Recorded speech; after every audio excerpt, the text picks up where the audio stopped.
भारत का 78वां स्वाधीनता दिवस, यानी हर देशवासी के लिए गर्व और गौरव का अवसर।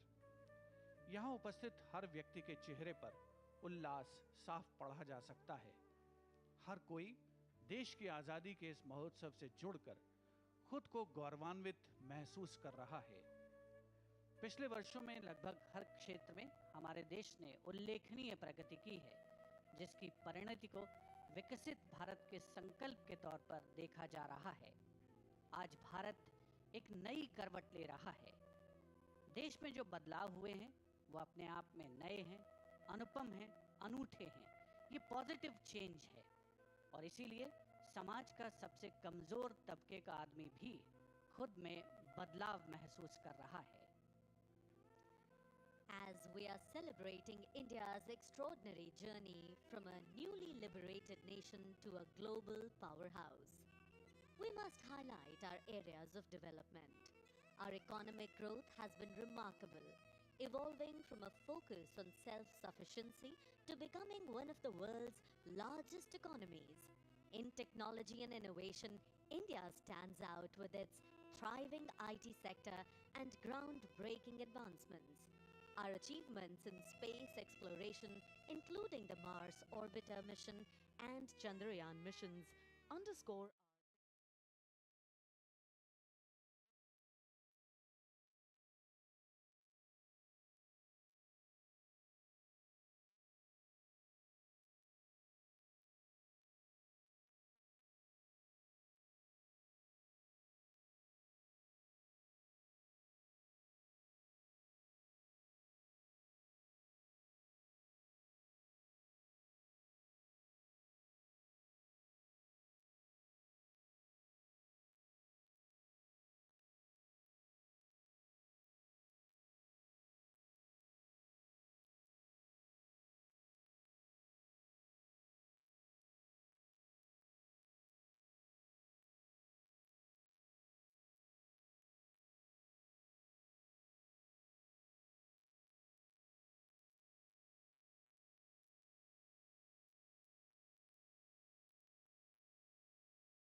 tune in to witness this momentous occasion, we celebrate the rich tapestry that defines our nation. This moment also makes us ponder that independence was not just the end of colonial rule, but the beginning of a journey towards self-determination and growth. Today, India's strides in education and healthcare stand as testaments to the fruits of freedom. In education, the digitization revolution has transformed learning, making it more inclusive and accessible. Bharat शिक्षा और स्वास्थ्य के क्षेत्रों में लगातार उच्च मानकों को स्थापित करके उन्हें पाने की दिशा में प्रयासरत है। भारत के शिक्षण संस्थानों ने अंतर्राष्ट्रीय स्तर पर अपनी पहचान दर्ज की है। स्वास्थ्य के क्षेत्र में हम लगातार कई बीमारियों के नियंत्रण से लेकर उनके उन्मूलन तक की दिशा में आगे बढ़े हैं। हम विशाल देश हैं, आकार की दृष्टि से और जनसंख्या के पैमाने से भी हमारी चुनौतियां अलग हैं और लक्ष्यों को पाने की हमारी कोशिशें भी अनूठी हैं। हमारी ये तमाम कोशिशें अब रफ्तार पकड़ चुकी हैं।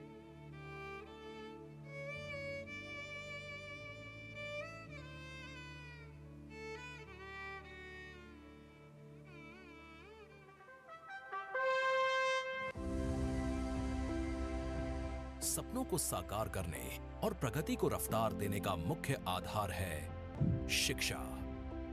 विकसित भारत की संकल्पना में कौशल और ज्ञान महत्वपूर्ण आयाम हैं और उस दिशा में हुई तरक्की ने भारत की गरिमा को और बढ़ाया है। भारतीय उच्च शिक्षा प्रणाली दुनिया में तीसरी सबसे बड़ी व्यवस्था है जो लगभग हर विषय में शिक्षा और प्रशिक्षण प्रदान करती है। आज देश में 10 में से करीब 8 लोग साक्षर हैं। हर साल तैयार होने वाले इंजीनियर्स के मामले में भारत ने अमेरिका और चीन को भी पीछे छोड़ दिया है। स्कूली छात्रों को गुणवत्तापूर्ण शिक्षा प्रदान करने के लिए सरकार 14,000 से अधिक पीएम श्री विद्यालय पर काम कर रही है। 2014 के बाद से देश में बड़ी संख्या में उच्च शिक्षा के नए संस्थान स्थापित किए गए हैं, जिनमें 7 IIT, 16 IIIT, 3,000 नए ITI, 7 IIM और 390 विश्वविद्यालय शामिल हैं। 10,000 से अधिक अटल टिंकरिंग लैब्स में 1 करोड़ से अधिक छात्र इनोवेशन की दुनिया में अपनी सोच को साकार करने में लगातार आगे बढ़ रहे हैं। शिक्षा की तरह स्वास्थ्य क्षेत्र भी बेहद महत्वपूर्ण है। स्वास्थ्य और परिवार कल्याण के क्षेत्र में इस देश ने नए आयामों से उत्कृष्ट मिसाल पेश की है। स्वास्थ्य क्षेत्र में प्रगति के इस अमृत काल में 31 करोड़ से ज्यादा आयुष्मान कार्ड बने। बुनियादी स्वास्थ्य सेवाएं प्रदान करने के लिए 1 करोड़ 64 लाख आयुष्मान आरोग्य मंदिर स्थापित हुए हैं। गुणवत्तापूर्ण स्वास्थ्य सुविधा प्रदान करने के लिए एम्स की संख्या 7 से बढ़कर 22 हो गई है। मेडिकल कॉलेज 387 से बढ़कर 706 तक पहुंच गए हैं। स्नातक की सीटों में 112% और परास्नातक की सीटों में 126% सीटों की वृद्धि ने नई उम्मीद जगाई है। जन औषधि जेनेरिक दवाओं के इस्तेमाल से 28,000 करोड़ रुपए की बचत हुई है, जिससे निम्न और मध्यम वर्ग को बड़ी राहत मिली है। भारत आज दुनिया में तीसरा सबसे बड़ा इलाज के लिहाज से पसंद किया जाने वाला देश बन गया है। क्षय रोग समाप्त करने के लिए टीबी हारेगा देश जीतेगा जैसी मुहिम हो या फिर लाइफस्टाइल में बदलाव कर खुद को स्वस्थ रखने के लिए शुरू किया गया फिट इंडिया मूवमेंट, हर एक पहल ने देश को स्वस्थ और बेहतर बनाने में अहम भूमिका निभाई है। समग्र रूप से कहें तो शिक्षा और स्वास्थ्य क्षेत्र का ये आधुनिक कायाकल्प पूरा करेगा विकसित भारत का संकल्प।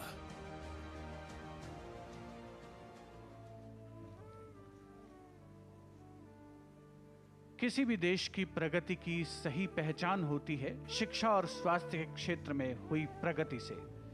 साथ ही आधारभूत संरचना में निवेश और वहां पर आशातीत विकास भी देश की प्रगति में महत्वपूर्ण भूमिका निभाता है।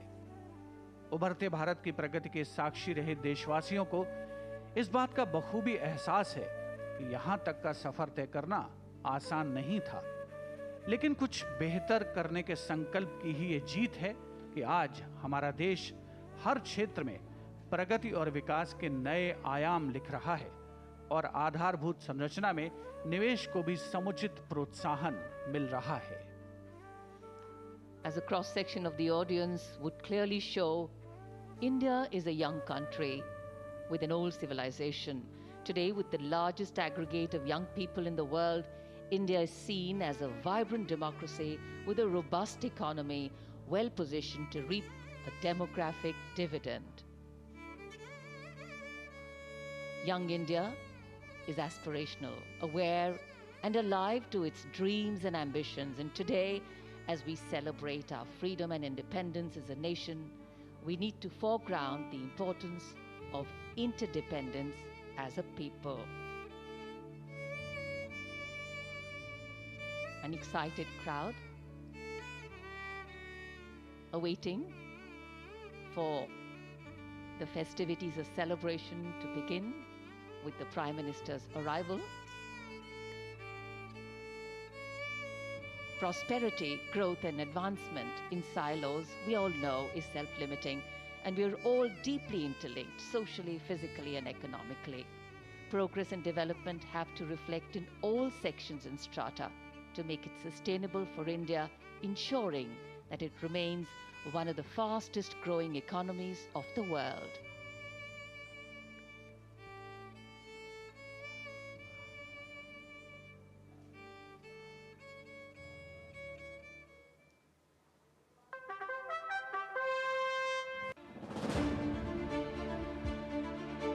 उम्मीदों के आकाश को छूने के लिए जरूरी है मजबूत आधारभूत संरचना और तेजी से आगे बढ़ती अर्थव्यवस्था। 2 वर्ष पहले दुनिया की 5वीं सबसे बड़ी अर्थव्यवस्था बना भारत अब अपने कदम बढ़ा चुका है 3री सबसे बड़ी अर्थव्यवस्था बनने की ओर। विकास की लाइफलाइन होती हैं सड़कें। आज के वाइब्रेंट भारत ने नई ऊंचाइयों को छुआ है सड़क निर्माण के क्षेत्र में। देश ने एक दिन में लगभग 29 किलोमीटर सड़क निर्माण कर नया कीर्तिमान स्थापित करते हुए चीन, जापान और अमेरिका को पीछे छोड़ दिया है। 20 शहरों में रफ्तार भरती metro rail, high speed Vande Bharat train, rapid rail और वाटर मेट्रो से यात्रियों को मिली है वर्ल्ड क्लास सुविधा।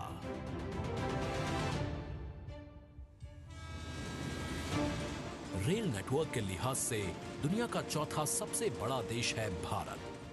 रेलवे इलेक्ट्रिफिकेशन की बात करें तो इसकी प्रगति के क्या ही कहने। 2014 के 21,614 रूट किलोमीटर से बढ़कर अब 62,119 रूट किलोमीटर हो गया है। भारतमाला परियोजना ने जहां एक ओर आर्थिक corridor, feeder corridor, inter corridor और राष्ट्रीय कॉरिडोर के निर्माण से नई गति प्रदान की, वहीं पीएम गति शक्ति ने लॉजिस्टिक को बनाया है सरल और सुगम। उड़ान यानी उड़े देश का हर नागरिक योजना ने हर वर्ग के हवाई सफर के सपने को सच किया। 2014 के मुकाबले वर्तमान में यात्री और एयरपोर्ट्स दोनों हो गए हैं दोगुने। कारोबार की बात करें तो मेक इन इंडिया से बढ़ा है निवेश और रोजगार सृजन। मोबाइल फोन, घरेलू उपकरण, कंप्यूटर और दूरसंचार उपकरणों के लिए विनिर्माण क्षमता का विस्तार हो रहा है। भारत का माइक्रो फाइनेंस क्षेत्र चीन के बाद दुनिया में दूसरे सबसे बड़े माइक्रो फाइनेंस क्षेत्र के रूप में उभरा है। यही नहीं, भारत का व्यापारिक निर्यात 3.12% की वृद्धि के साथ 36.92 अरब अमेरिकी डॉलर तक पहुंच गया। भारत की बिजली उत्पादन क्षमता 22% तक बढ़ी। जबकि अक्षय ऊर्जा की क्षमता पिछले 5 साल में हो गई है दोगुनी। सामरिक क्षेत्र में भी देश मजबूत हुआ है। अब भारत रक्षा उत्पादों का सिर्फ आयातक ही नहीं बल्कि निर्यातक और उत्पादक भी बन गया है। इन प्रयासों से दुनिया में भारत की प्रतिष्ठा बढ़ी है और ये देश उन ऊंचाइयों को छू रहा है जिसके बारे में 10 साल पहले सोचा भी नहीं गया था।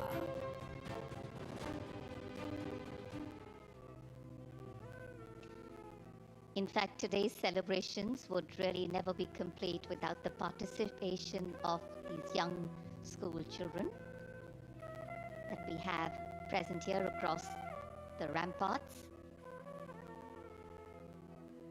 The inter-services and Delhi Police, Guard of Honor assembled.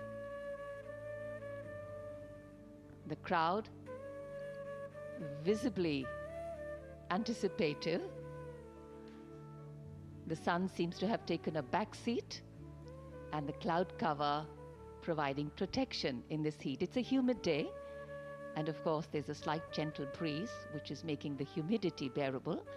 This is the VIP enclosure with the dignitaries and of course special enclosure for the general public and many special invitees. Nearly 25,000 people would be here, and this is a shot of the school children. सावन के महीने की बहुत ही शानदार और खूबसूरत सुबह, और हम मना रहे हैं हमारा स्वाधीनता दिवस। सन 2047 तक भारत को विकसित राष्ट्र बनाने का सपना साकार करने के लिए नारी शक्ति और युवा शक्ति की भागीदारी सबसे जरूरी है। और युवा शक्ति को दर्शाते हुए यहाँ पर एनसीसी कैडेट्स 2000 की संख्या में विभिन्न स्कूलों के छात्र और उन्हीं के साथ लगभग 500 एनएसएस के वॉलंटियर्स, जिन्होंने माय भारत की आकृति यहाँ बनाई है लाल किले की प्राचीर के सामने, जिसे ज्ञान पथ कहा जाता है। हम जानते हैं नारी शक्ति मजबूत समाज का आधार है और युवा शक्ति बदलाव की वाहक है, साथ ही परिवर्तन की लाभार्थी भी। ये एक बहुत बड़े बदलाव की ओर यात्रा है। ये परिवर्तन का ऐसा संकल्प है जिससे जीवन बदल जाएगा, हालात बदल जाएंगे। भारत के लिए यही समय है, सही समय है।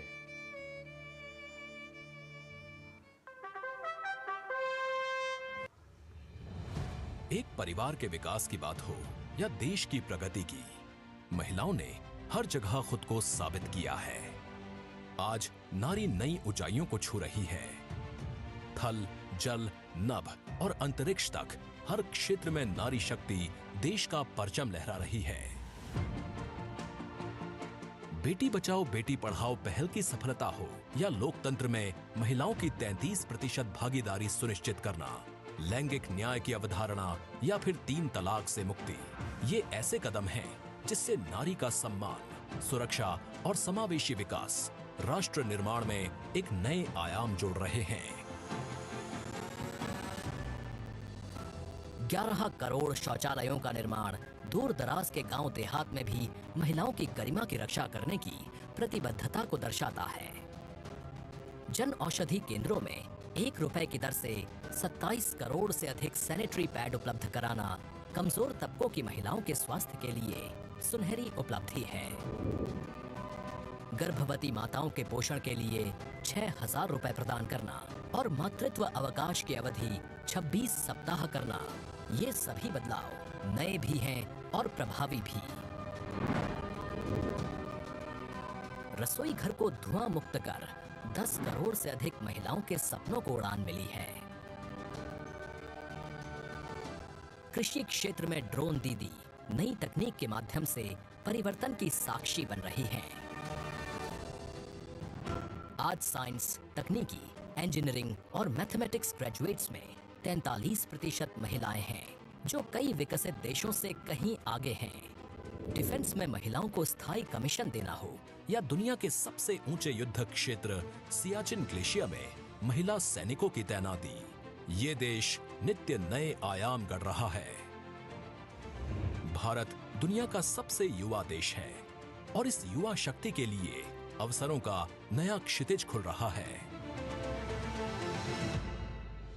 पीएम कौशल विकास योजना और पीएम विश्वकर्मा योजना ने करोड़ों युवाओं के स्किल को ऊंची उड़ान दी है। युवाओं और महिलाओं को स्किल इंडिया मिशन के तहत मुफ्त ट्रेनिंग दी जा रही है, जिससे आजीविका के नए द्वार खुले हैं। ड्रोन एनिमेशन, विजुअल इफेक्ट्स, परमाणु, अंतरिक्ष और मैपिंग जैसे क्षेत्रों में युवाओं के प्रवेश को सुगम बनाकर आधुनिक चुनौतियों के लिए उन्हें तैयार किया जा रहा है। इतना ही नहीं, खेल के क्षेत्र में भी खेलो इंडिया गेम्स के जरिए नई युवा प्रतिभाओं को पहचान कर तराशा जा रहा है। आज का युवा आत्मनिर्भर बनकर देश को नई दिशा दे रहा है। युवा और महिलाएं आर्थिक, सामाजिक और मानसिक सशक्तिकरण की तरफ कदम बढ़ा रहे हैं, जिससे भारत बन रहा है सशक्त और विकसित। Well, our nation is definitely witnessing remarkable progress with women breaking barriers and setting new benchmarks in every field. And this year, among the distinguished guests gracing the celebration are some extraordinary individuals, like Lakhpati Didis, who are a beacon of rural entrepreneurship and employment. Their journey from humble beginnings to becoming successful businesswomen highlights the transformative impact of economic empowerment. We also have drone Didis seated here, who are renowned for their innovative use of technology in agricultural practices through drones. Their contributions are a testament to how technology can drive progress and sustainability. We are honored to welcome Olympians amongst us, who have brought glory to our country through their exceptional athletic prowess. And as these remarkable figures are seated here today at Red Fort, their presence today not only celebrates individual accomplishments but also symbolizes the broader narrative of progress and empowerment shaping modern India. इस बार के स्वाधीनता दिवस समारोह को यादगार बनाने के लिए विशेष प्रयास हुए हैं। आम जनता की भागीदारी सुनिश्चित करने के लिए 15,000 लोगों के बैठने की व्यवस्था की गई है। इसमें लगभग 5,000 से ज़्यादा वे लोग हैं जिन्हें सरकार की विभिन्न कल्याणकारी योजनाओं का प्रत्यक्ष और परोक्ष लाभ मिला है। इसमें छात्र छात्राएं शामिल हैं, माई भारत योजना के लाभार्थी शामिल हैं, पीएमसी योजना के छात्र शामिल हैं और सीमा सड़क संगठन, जो कि सीमाओं पर आधारभूत सुविधाएं उपलब्ध कराने में महत्वपूर्ण भूमिका निभाता है, उसके कर्मचारी भी शामिल हैं। देश के अलग अलग राज्यों और केंद्र शासित प्रदेशों से लगभग 2000 प्रतिभागी अपने परंपरागत परिधानों में यहाँ उपस्थित होकर देश के राष्ट्रीय पर्व की शोभा बढ़ा रहे हैं। ये है विकसित भारत 2047 के संकल्प को परिभाषित और परिलक्षित करता हुआ युवा शक्ति का प्रदर्शन, जहां पर 2000 एनसीसी कैडेट्स, जो कि देश के अलग अलग स्कूलों से यहां पर आए हैं, उसके अलावा एनएसएस के 500 स्वयंसेवक हैं, आज के इस राष्ट्रीय पर्व के समारोह को अनोखी गरिमा प्रदान कर रहे हैं। The clouds, as an expression of their freedom and independence, have decided to bless this event here today. A slight drizzle has started. And as the weather changes, well, so is India. India is changing, and change brings its own challenges. Governance at all levels today is about navigating these challenges. And here at Rajghat, the Samadhi of Bapu, the father of the nation, Prime Minister Narendra Modi has arrived to pay homage.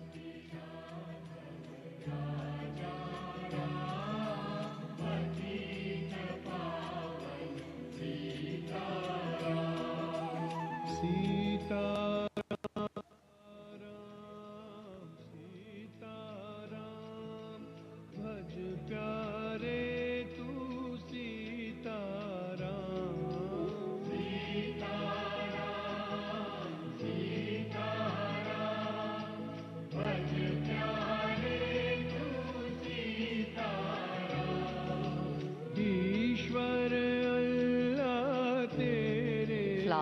prayers of reverence and gratitude. To find the path, to lead with foresight, to keep the faith and walk in spite, to hold your ground when no hope is found. That's the flame that spreads the light.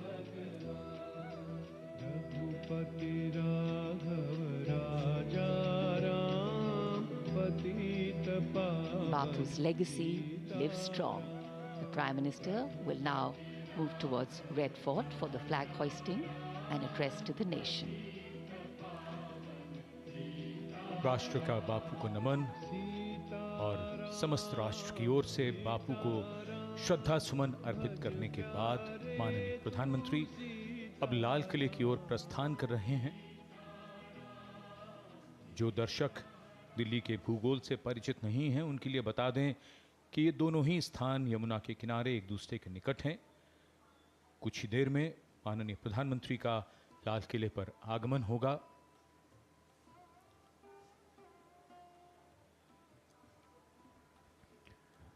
वाकई संघर्ष से संकल्प कब हारा है। एक संकल्प क्रांतिकारियों का था देश की आज़ादी के लिए और एक संकल्प लिया गया देशवासियों द्वारा आज़ाद भारत को, इस राष्ट्र को प्रगति के पथ पर ले जाने के लिए। आज हम सब एकजुट हैं और आज़ादी के इस अमृतकाल में संकल्प ले रहे हैं वर्ष 2047 तक भारत को एक विकसित राष्ट्र बनाने का। हर क्षेत्र में चौतरफा विकास, नवीनतम तकनीक का इस्तेमाल, आत्मनिर्भरता को बढ़ावा यानी मेक इन इंडिया और वोकल फॉर लोकल की भावना का मूर्त रूप लेना देश को वर्ष 2047 तक पूर्व विकसित राष्ट्र बनाने में अहम भूमिका निभा सकता है।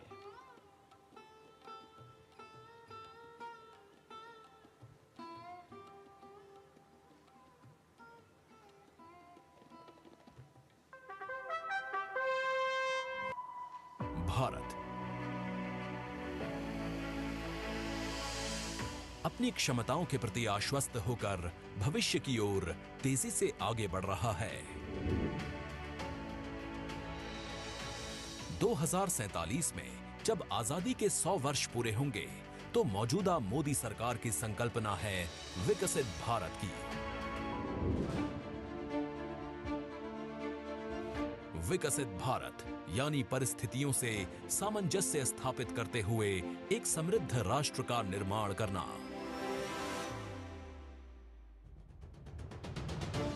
सभी नागरिकों और क्षेत्रों को 2047 तक अपनी पूरी क्षमता तक पहुंचने के लिए अवसर प्रदान किए जाएं,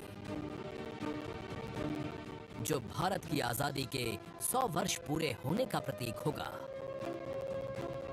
विकसित भारत के रोड मैप में आर्थिक विकास, ईज ऑफ डूइंग बिजनेस, बुनियादी ढांचा और सामाजिक कल्याण जैसे पहलू शामिल हैं। दुनिया की अग्रणी और 30 ट्रिलियन अमेरिकी डॉलर अर्थव्यवस्था बनने के उद्देश्य के साथ भारत को नवाचार और प्रौद्योगिकी में सर्वोच्च बनाया जाएगा। इसके लिए श्रम बाजारों, कौशल और रोजगार में वृद्धि की जाएगी। आयात कम और निर्यात बढ़ाते हुए घरेलू और अंतर्राष्ट्रीय बाजारों का विस्तार किया जाएगा, जिससे कॉम्पिटिटिवनेस बढ़ेगी और उच्च गुणवत्ता के साथ सुनिश्चित किया जाएगा अधिक उत्पादन।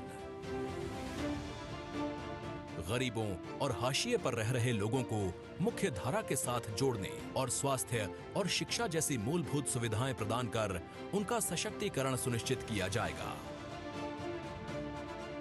शहरी क्षेत्रों के साथ दूर दराज के इलाकों में multi modal world class infrastructure से बढ़ेगी कनेक्टिविटी और होगा सेवाओं का विस्तार। रक्षा और अंतरिक्ष क्षेत्र में लक्ष्य है पूरी तरह आत्मनिर्भर होने का। आर्टिफिशियल इंटेलिजेंस के लिए उत्कृष्टता केंद्र 2047 के भारत की तस्वीर में रंग भरने का काम करेंगे। जलवायु परिवर्तन को ध्यान में रखते हुए नवीकरणीय ऊर्जा क्षमता में वृद्धि के साथ ही कार्बन उत्सर्जन को कम कर हरित विकास को बढ़ावा दिया जाएगा। मोदी सरकार ने परंपरा और आधुनिकता के सम्मिश्रण के साथ राष्ट्रीय हित को सदैव सर्वोपरि रखा है। यही वजह है कि आज भारत वैश्विक रूप से मजबूत स्थिति में है। यहाँ से विकसित भारत की उड़ान भरनी है। प्रधानमंत्री नरेंद्र मोदी जी का सपना है कि आजादी के 100 वर्ष पूरे होने पर एक नया भारत होगा, आत्मनिर्भर, सशक्त, उन्नत और समृद्ध।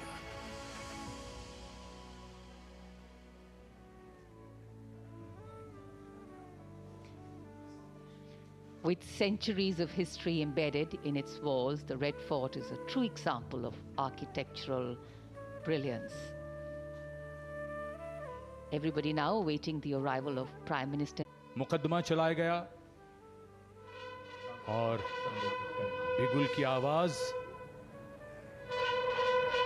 जो उद्घोष है इस बात का कि आगमन हो रहा है प्रधानमंत्री का।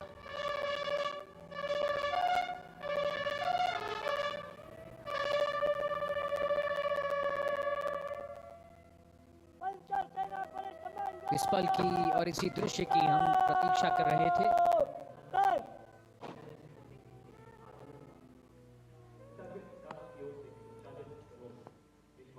लाल किले के लाहौरी गेट पर प्रधानमंत्री की अगवानी के लिए तैयार देश के रक्षा मंत्री राजनाथ सिंह, रक्षा राज्य मंत्री संजय सेठ, रक्षा सचिव और GOC Delhi area lieutenant general Bhavnish Kumar. भव्यता बढ़ती हुई आगमन हो रहा है दुनिया के सबसे बड़े लोकतंत्र के प्रधानमंत्री श्री नरेंद्र मोदी का।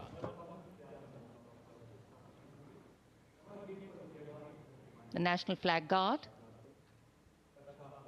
the Guard Commander, Commander Vinay Dubey giving the commands as the Prime Minister's carcade gently takes the curve of the moat to arrive towards the Lahori Gate side.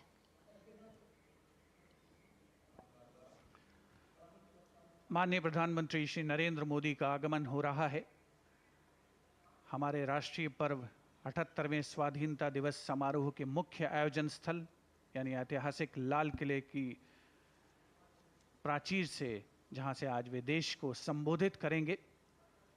देश के समक्ष जो प्राथमिकताएं हैं, जो चुनौतियां हैं, उनको रेखांकित करेंगे अपने संबोधन में। माननीय प्रधानमंत्री महोदय का विधिवत स्वागत माननीय रक्षा मंत्री श्री राजनाथ सिंह द्वारा, रक्षा राज्य मंत्री श्री संजय सेठ भी यहां पर उपस्थित,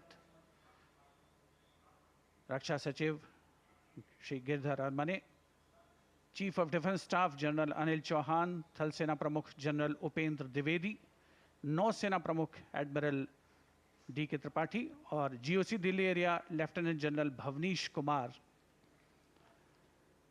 माननीय प्रधानमंत्री महोदय को एस्कॉर्ट करते हुए गार्ड ऑफ ऑनर जहां उन्हें पेश किया जाएगा संयुक्त सेना पुलिस सम्मान गारद के द्वारा।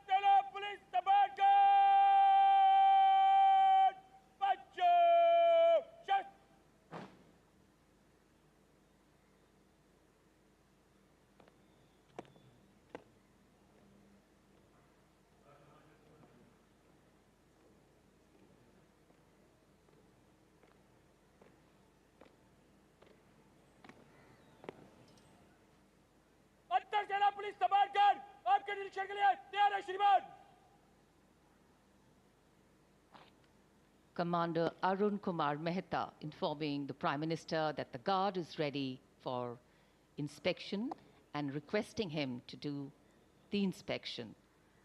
And once the inspection starts, the band positioned there will strike up a slow march.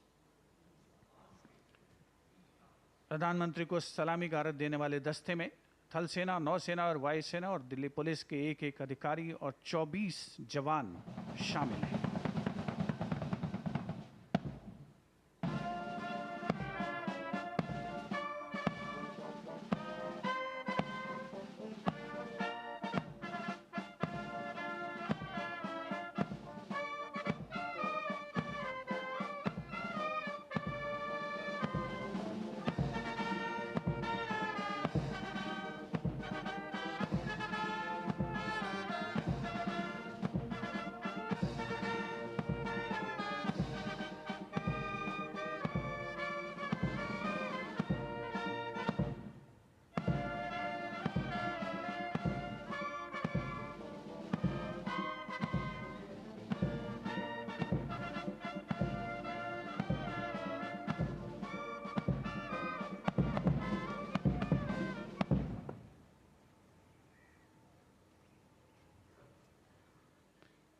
The inspection of the Guard of Honor complete, the Prime Minister will now move towards the ramparts of the Red Fort, passing through the Lahore Gate, or the Lahori Gate, as it is used in common parlance. The flag hoisting ceremony, in fact, at the ramparts of the Red Fort, and then the Prime Minister's address to the nation are the high point of today's celebrations here. Knowing that the people of a democracy are its driving force, its engines of renewal and revival, the Prime Minister will share with the nation the progress made and outline the programs in the making, the foregrounding of inclusion, equity and growth in all development initiatives. सम्मान गारद का निरीक्षण करने के बाद अब प्रधानमंत्री लाल किले की प्राचीर की ओर अग्रसर, विशाल और भव्य लाहौरी गेट से गुजरते हुए प्रवेश के लिए इसमें एक काठ का पुल है। लाहौरी गेट 41 फीट ऊंचा और 24 फीट चौड़ा, ऊंचा मेहराबदार दरवाज़ा, दरवाजे की 3 मंजिलें, और यहाँ से प्रवेश करने के बाद प्राचीर पर पहुँचने के लिए सीढ़ियाँ हैं, और अब तो यहाँ विशिष्ट व्यक्तियों के लिए लिफ्ट भी है। शाहजहां ने जब लाल किला बनवाया था तब यहाँ ये प्राचीर नहीं थी, इसे बाद में औरंगजेब ने बनवाया। इसी दरवाजे के ऊपर प्राचीर पर पहली बार सन 1947 में भारत का राष्ट्रीय ध्वज, हमारा प्यारा तिरंगा फहराया गया था 16 अगस्त 1947 को।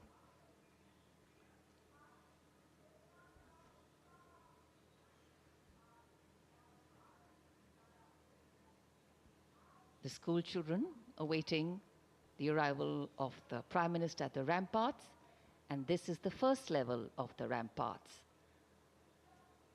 The Raksha Mantri, the Raksha Rajya Mantri, the 3 service chiefs and the CDS greet the Prime Minister as is tradition. In fact, today we do more than just observe tradition and ceremony. We momentarily pause and reflect on the true meaning of words that keep punctuating our conversations on every 15th of August, freedom and independence. Words that seem fairly straightforward in their meaning, but are highly nuanced in reality and real life. The endeavor of all governance, policies and programs is to ensure that these values are lived socially, financially and physically. लाल किले की प्राचीर पर विशिष्ट दर्शक दीर्घा, जहां पर केंद्रीय मंत्रिमंडल के सदस्य मौजूद हैं, वरिष्ठ अधिकारीगण, विदेशी राजनयिक और साथ ही हाल ही में संपन्न हुए पेरिस ओलंपिक खेलों में देश को पदक दिलाने वाले यशस्वी खिलाड़ी, जिन्होंने भारत का परचम फहराया और देश का नाम रोशन किया। 78वें स्वाधीनता दिवस का ये पावन अवसर है। मौसम करवट ले रहा है, थोड़ी बहुत बूंदाबांदी हो रही है, लेकिन देशवासियों का जो संकल्प है, देश के प्रति त्याग और बलिदान, समर्पण की जो भावना है, वो न कभी कम हुई है, न कम होगी। माई भारत का लोगो तिरंगे में समाहित होकर के बहुत ही नयनाभिराम दृश्य प्रस्तुत कर रहा है। आज के इस स्वाधीनता दिवस समारोह को विशेष कलेवर प्रदान कर रहे हैं देश के कोने कोने से पहुंचे हजारों की संख्या में वे प्रतिभागी, जिन्होंने भारत सरकार की कल्याणकारी योजनाओं का लाभ उठाया है और देश को आगे बढ़ाने में महत्वपूर्ण भूमिका निभा रहे हैं।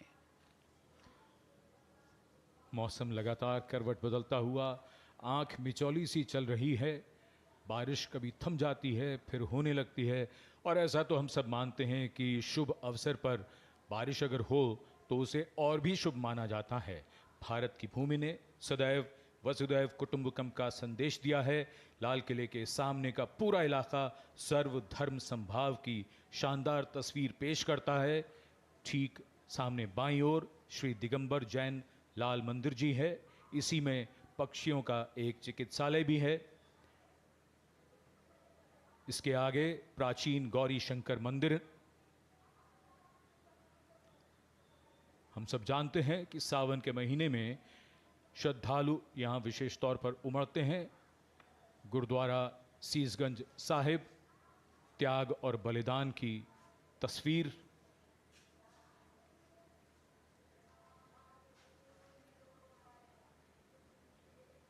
वहीं नजदीक दरीबा के पास बैप्टिस्ट चर्च भी है, जो इमारतों की वजह से कैमरे की नजरों से दूर है।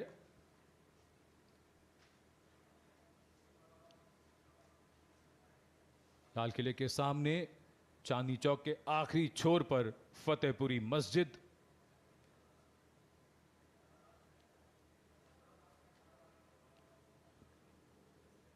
पूरा इलाका शानदार तस्वीर पेश करता हुआ हमारे सर्वधर्म संभाव की, स्वामी दयानंद सरस्वती का संदेश देता ये आर्य समाज मंदिर,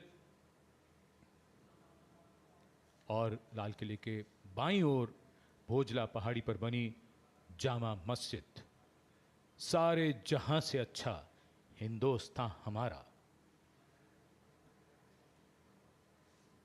Absolutely. And national celebrations have this beautiful way of foregrounding really what we all have in common and eclipsing that which makes us different. And what better celebration than today's to unite the largest democracy in the world, and today with much over 1 billion heads and hearts suffused in saffron, white and green colors, which have shed their individual identity to become one color, the color of nationhood. There is a special enclosure, again this time for the general public. 5,000 seats have been put, and other than the VIP enclosures, in this enclosure, which is for the general public, you just need to show your identity card and you come in to the celebrations.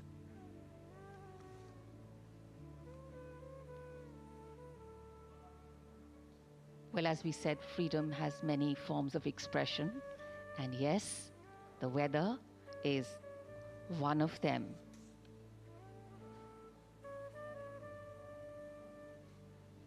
Our stars, our players, and here we can see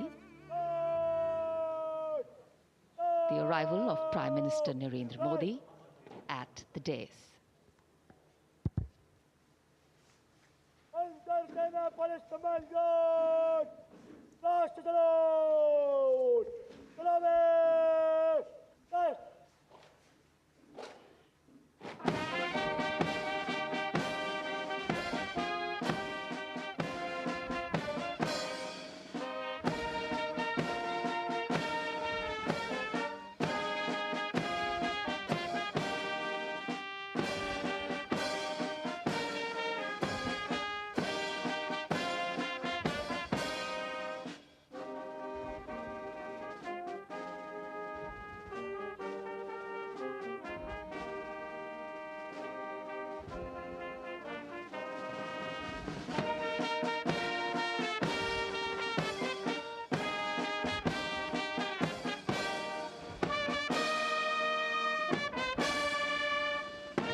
राष्ट्रीय ध्वज फहराया गया है और राष्ट्रीय ध्वज guard के जवान इस समय लाल किले की प्राचीर के सामने से प्रस्थान कर रहे हैं और यहाँ पर वायु विचरण करते हुए नजर आ रहे हैं 2 advance light helicopter line astern formation में, जहाँ पर विंग कमांडर अंबर अग्रवाल और विंग कमांडर राहुल नैनवाल पुष्प वर्षा कर रहे हैं उपस्थित जन समूह पर।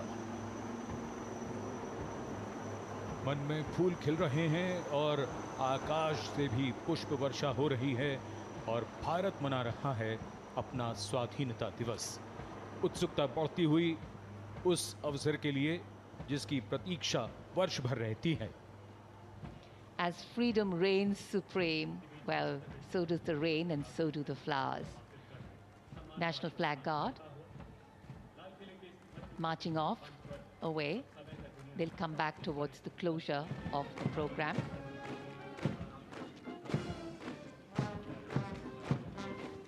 राष्ट्रीय ध्वज गार्ड में सेना की टुकड़ी की कमान संभाली थी मेजर दिनेश एन ने।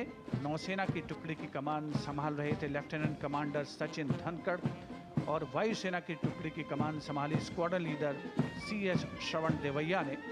दिल्ली पुलिस के जवान भी इस राष्ट्रीय ध्वज गार्ड में शामिल, जिनकी कमान संभाली है एडिशनल DCP अचिन गर्ग ने। इंटर सर्विसेज गार्ड में इस बार समन्वय का दायित्व नौसेना को सौंपा गया था, जिसका नेतृत्व कर रहे थे कमांडर विनय दुबे।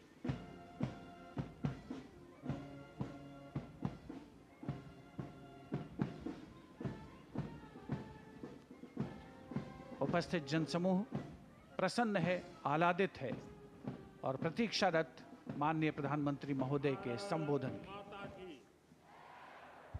भारत माता की, भारत माता की। मेरे प्यारे देशवासियों, मेरे परिवारजन, आज वो शुभ घड़ी है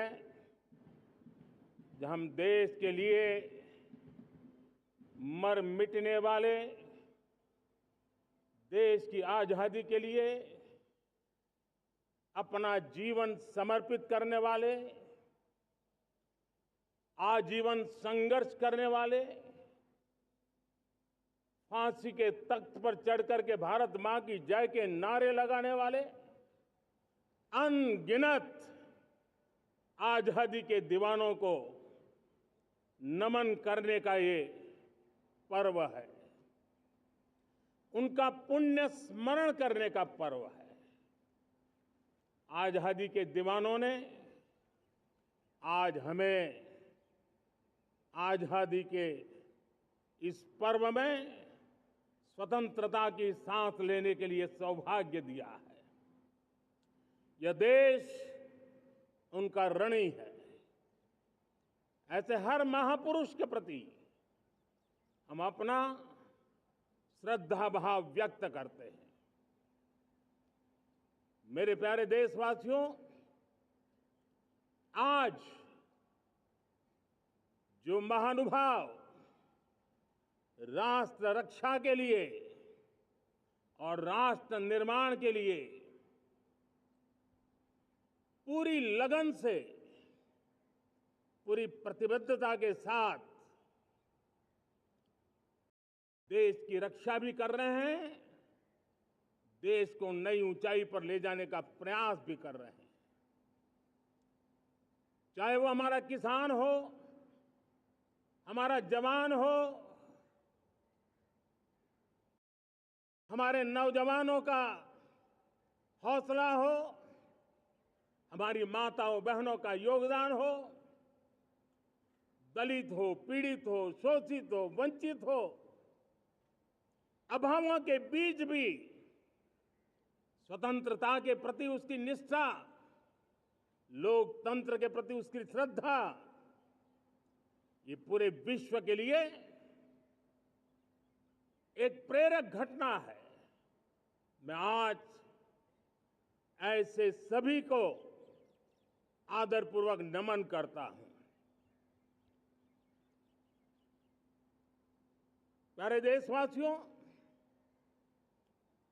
इस वर्ष और पिछले कुछ वर्षों से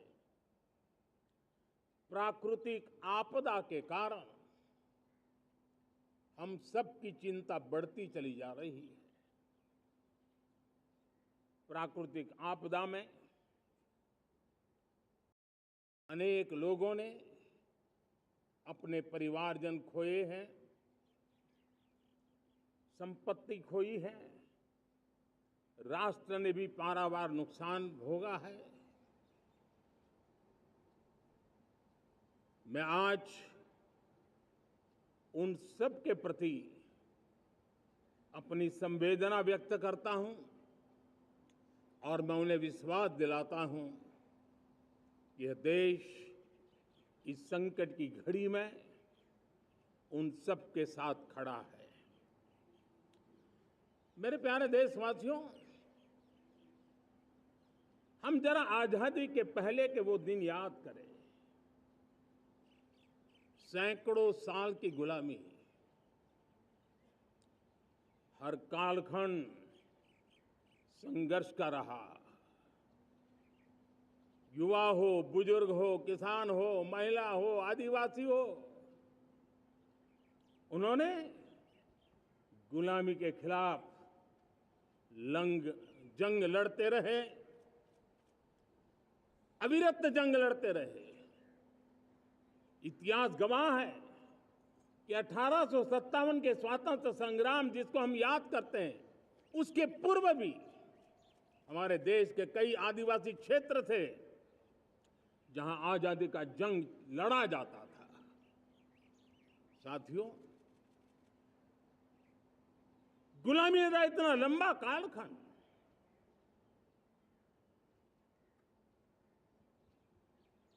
जुल्मी शासक,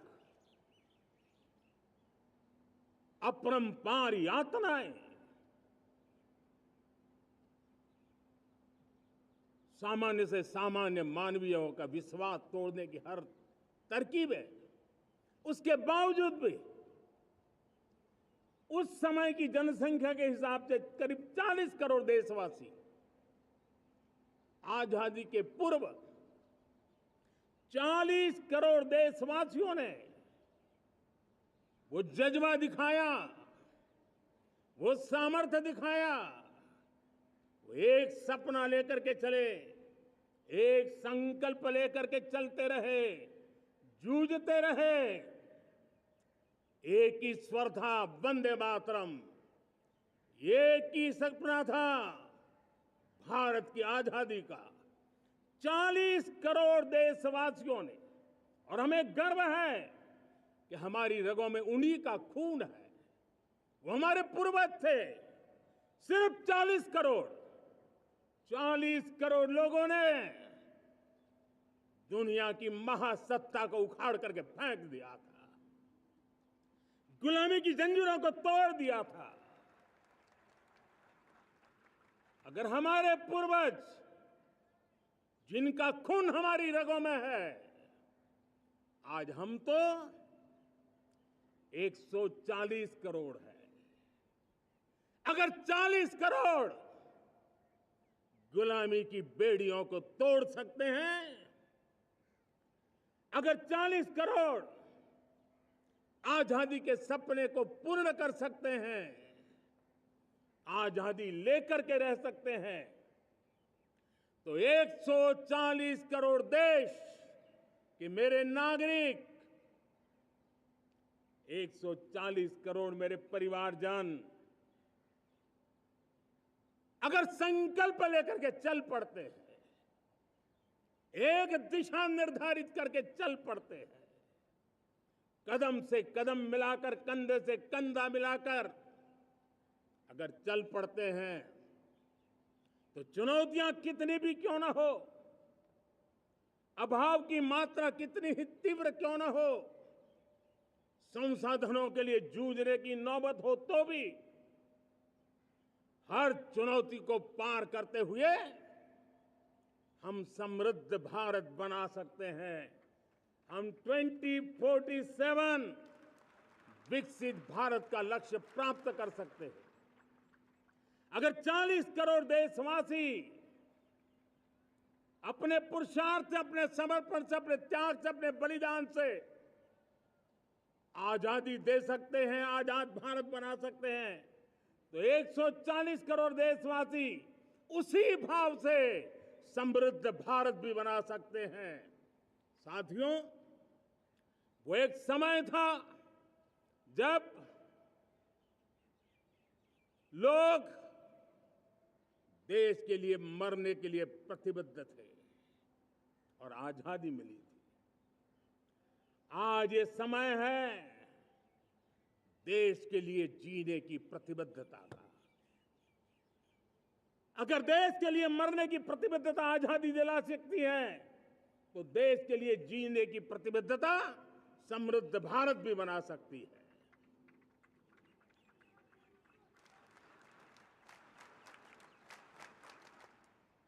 साथियों, विकसित भारत 2047 ये सिर्फ भाषण के शब्द नहीं है। इसके पीछे कठोर परिश्रम चल रहा है। देश के कोटि कोटि जनों के सुझाव लिए जा रहे हैं और हमने देशवासियों से सुझाव मांगे। और मुझे प्रसन्नता है कि मेरे देश के करोड़ों नागरिकों ने विकसित भारत 2047 के लिए अनगिनत सुझाव दिए हैं। हर देशवासी का सपना उसमें प्रतिबिंबित हो रहा है। हर देशवासी का संकल्प उसमें झलकता है। युवा हो, बुजुर्ग हो, गांव के लोग हो, शहर के लोग हो, किसान हो, कामदार हो, दलित हो, आदिवासी हो, पहाड़ों में रहने वाले लोग, शहरों में रहने वाले लोग हैं। हर किसी ने 2047 में जब देश आजादी का 100 साल मनाएगा, तब तक विकसित भारत के लिए अनमोल सुझाव दिए हैं। और मैं जब इन सुझावों को देखता था, मेरा मन प्रसन्न हो रहा था। उन्होंने क्या लिखा? कुछ लोगों ने कहा कि दुनिया का स्किल कैपिटल बनाने का सुझाव हमारे सामने रखा। 2047 विकसित भारत के लिए कुछ लोगों ने भारत को मैन्युफैक्चरिंग का ग्लोबल हब बनाने का सुझाव दिया। कुछ लोगों ने भारत के हमारी यूनिवर्सिटीज ग्लोबल बने, इसके लिए सुझाव दिया। कुछ लोगों ने यह भी कहा कि क्या आजादी के इतने सालों के बाद हमारा मीडिया ग्लोबल नहीं होना चाहिए। कुछ लोगों ने यह भी कहा कि हमारा स्किल्ड युवा विश्व की पहली पसंद बनना चाहिए। कुछ लोगों ने सुझाव दिया भारत को जल्द से जल्द जीवन के हर क्षेत्र में आत्मनिर्भर बनना चाहिए। कई लोगों ने सुझाव दिया कि हमारे किसान जो मोटा अनाज पैदा करते हैं, जिसको हम श्री अन्न कहते हैं, उस सुपर फूड को दुनिया के हर डाइनिंग टेबल पर पहुंचाना है। हमें विश्व के पोषण को भी बल देना है और भारत के छोटे किसानों को भी मजबूती देनी है। कई लोगों ने सुझाव दिया कि देश में स्थानीय स्वराज की संस्थाओं से लेकर के अनेक इकाइयां हैं, उन सब में गवर्नेंस के रिफॉर्म की बहुत जरूरत है। कई लोगों ने लिखा कि न्याय के अंदर जो विलंब हो रहा है, उसके प्रति चिंता जाहिर की और ये भी कहा कि हमारे देश में न्याय व्यवस्था में रिफॉर्म की बहुत बड़ी जरूरत है। कई लोगों ने लिखा कि कई ग्रीनफील्ड सिटीज बनाने की अब समय की मांग है। किसी ने बढ़ती हुई प्राकृतिक आपदाओं के बीच शासन प्रशासन में कैपेसिटी बिल्डिंग के लिए एक अभियान चलाने का सुझाव दिया। बहुत सारे लोगों ने यह सपना भी देखा है कि अंतरिक्ष में भारत का स्पेस स्टेशन जल्द से जल्द बनना चाहिए। किसी ने कहा भारत की जो पारंपरिक ट्रेडिशनल मेडिसिन है, हमारी औषधि है, दुनिया जब आज होलिस्टिक हेल्थ केयर की तरफ जा रही है, तब हमें भारत की पारंपरिक औषधियां और वेलनेस हब के रूप में भारत को विकसित करना चाहिए। कोई कहते हैं कि अब देर नहीं होनी चाहिए, भारत जल्द से जल्द दुनिया की तीसरी सबसे बड़ी इकोनॉमी बनना चाहिए। साथियों, मैं इसलिए पढ़ रहा था कि मेरे देशवासियों ने सुझाव दिए मेरे देश के सामान्य नागरिक ने ये सुझाव हमें दिए हैं। मैं समझता हूं जब देशवासियों की इतनी विशाल सोच हो, देशवासियों के इतने बड़े सपने हो, देशवासियों की इन बातों में जब संकल्प झलकते हो, तब हमारे भीतर एक नया संकल्प दृढ़ बन जाता है, हमारे मन में आत्मविश्वास नई ऊंचाई पर पहुंच जाता है। और साथियों, देशवासियों का ये भरोसा सिर्फ कोई इंटेलेक्चुअल डिबेट नहीं है, ये भरोसा अनुभव से निकला हुआ है। ये विश्वास लंबे कालखंड के परिश्रम की पैदावार है। और इसलिए देश का सामान्य मानव याद करता है जब लाल किले से कहा जाता है कि हिंदुस्तान के 18,000 गांवों में समय सीमा में बिजली पहुंचाएंगे, और वो काम हो जाता है, तब भरोसा मजबूत हो जाता है। जब ये तय होता है कि आजादी के इतने सालों के बाद भी 2.5 करोड़ परिवार ऐसे हैं जहां बिजली नहीं है, वो अंधेरे में जिंदगी गुजारते हैं, 2.5 करोड़ घरों में बिजली पहुंच जाती है, तब सामान्य मानवीय का भरोसा बढ़ जाता है। जब लाल किले से स्वच्छ भारत की बात कही जाए, तब इस देश के अग्रिम हरोड़ पंक्ति में बैठे हुए लोग हो, गांव के लोग हो, गरीब बस्ती में रहने वाले लोग हो, छोटे छोटे बच्चे हो, हर परिवार के अंदर स्वच्छता का वातावरण बन जाए, स्वच्छता की चर्चा हो, स्वच्छता के संदर्भ में एक दूसरे को रोक टोकने का निरंतर प्रयास चलता रहे। मैं समझता हूं कि ये भारत के अंदर आई हुई नई चेतना का प्रतिबिंब है। जब देश के सामने लाल किले से कहा जाए कि आज हमारे परिवारों में 3 करोड़ परिवार ऐसे हैं जिनके घर में नल से जल मिलता है, आवश्यक है हमारे इन परिवारों को पीने का शुद्ध पानी पहुंचे। जल जीवन मिशन के तहत इतने कम समय में नए 12 करोड़ परिवारों को जल जीवन मिशन के तहत नल से जल पहुंच रहा है। आज 15 करोड़ परिवार इसके लाभार्थी बन चुके हैं। हमारे कौन लोग वंचित थे इन व्यवस्थाओं से, कौन पीछे रह गए थे? समाज के अग्रिम पंक्ति के लोग इसके लिए अभाव में नहीं जीते थे। मेरे दलित, मेरे पीड़ित, मेरे शोषित, मेरे आदिवासी भाई बहन, मेरे गरीब भाई बहन, मेरे झुग्गी झोपड़ी में जिंदगी गुजारने वाले लोग, वही तो इन चीजों के अभाव में जी रहे थे। हमने अनेक ऐसे प्राथमिक आवश्यकताओं की पूर्ति के लिए जो प्रयास किया, और उसका परिणाम हमारे इन सारे समाज के बंधुओं को मिला है। हमने वोकल फॉर लोकल का मंत्र दिया। आज मुझे खुशी है कि वोकल फॉर लोकल ने अर्थतंत्र के लिए एक नया मंत्र बन गया है। हर डिस्ट्रिक्ट अपनी पैदावार के लिए गर्व करने लगा है। 1 डिस्ट्रिक्ट 1 प्रोडक्ट का माहौल बना है। अब 1 डिस्ट्रिक्ट 1 प्रोडक्ट को 1 डिस्ट्रिक्ट का 1 प्रोडक्ट एक्सपोर्ट कैसे हो, उस दिशा में हर जिले सोचने लगे हैं। रिन्यूएबल एनर्जी का संकल्प लिया था। G20 समूह के देशों ने जितना किया है उससे ज्यादा भारत ने किया है, और भारत ने ऊर्जा के क्षेत्र में आत्मनिर्भर बनने के लिए, ग्लोबल वार्मिंग की चिंताओं से मुक्ति पाने के लिए हमने काम किया है। साथियों, देश गर्व करता है आज जब फिनटेक की सफलता को लेकर पूरा विश्व भारत से कुछ सीखना समझना चाहता है, तब हमारा गर्व और बढ़ जाता है। साथियों, हम कैसे भूल सकते हैं कोरोना के वो संकट काल। विश्व में सबसे तेज गति से करोड़ों लोगों को वैक्सीनेशन का काम हमारे इसी देशों में हुआ। यही देश हैं जो कभी आतताई आतंकवादी हमें आकर के मार के चले जाते थे। जब देश की सेना सर्जिकल स्ट्राइक करती है, जब देश की सेना एयर स्ट्राइक करती है, तो देश के नौजवानों का सीना ऊंचा हो जाता है, तन जाता है, गर्व से भर जाता है। और यही बातें हैं जो आज 140 करोड़ देशवासियों का मन गर्व से भरा हुआ है, आत्मविश्वास से भरा हुआ है।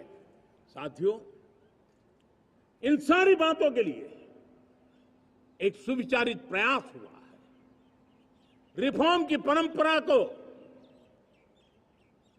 सामर्थ्य दिया गया है, नक्कर तरीकों के, नक्कर लक्ष्य को लेकर के। और जब राजनीतिक नेतृत्व की संकल्प शक्ति हो, दृढ़ विश्वास हो, जब सरकारी मशीनरी उसको लागू करने के लिए समर्पण भाव से जुट जाती है, और जब देश के हर नागरिक उस सपने को पूरा करने के लिए, जन भागीदारी करने के लिए, जन आंदोलन बनाने के लिए आगे आता है, तब हमें निश्चित परिणाम मिलता ही रहता है।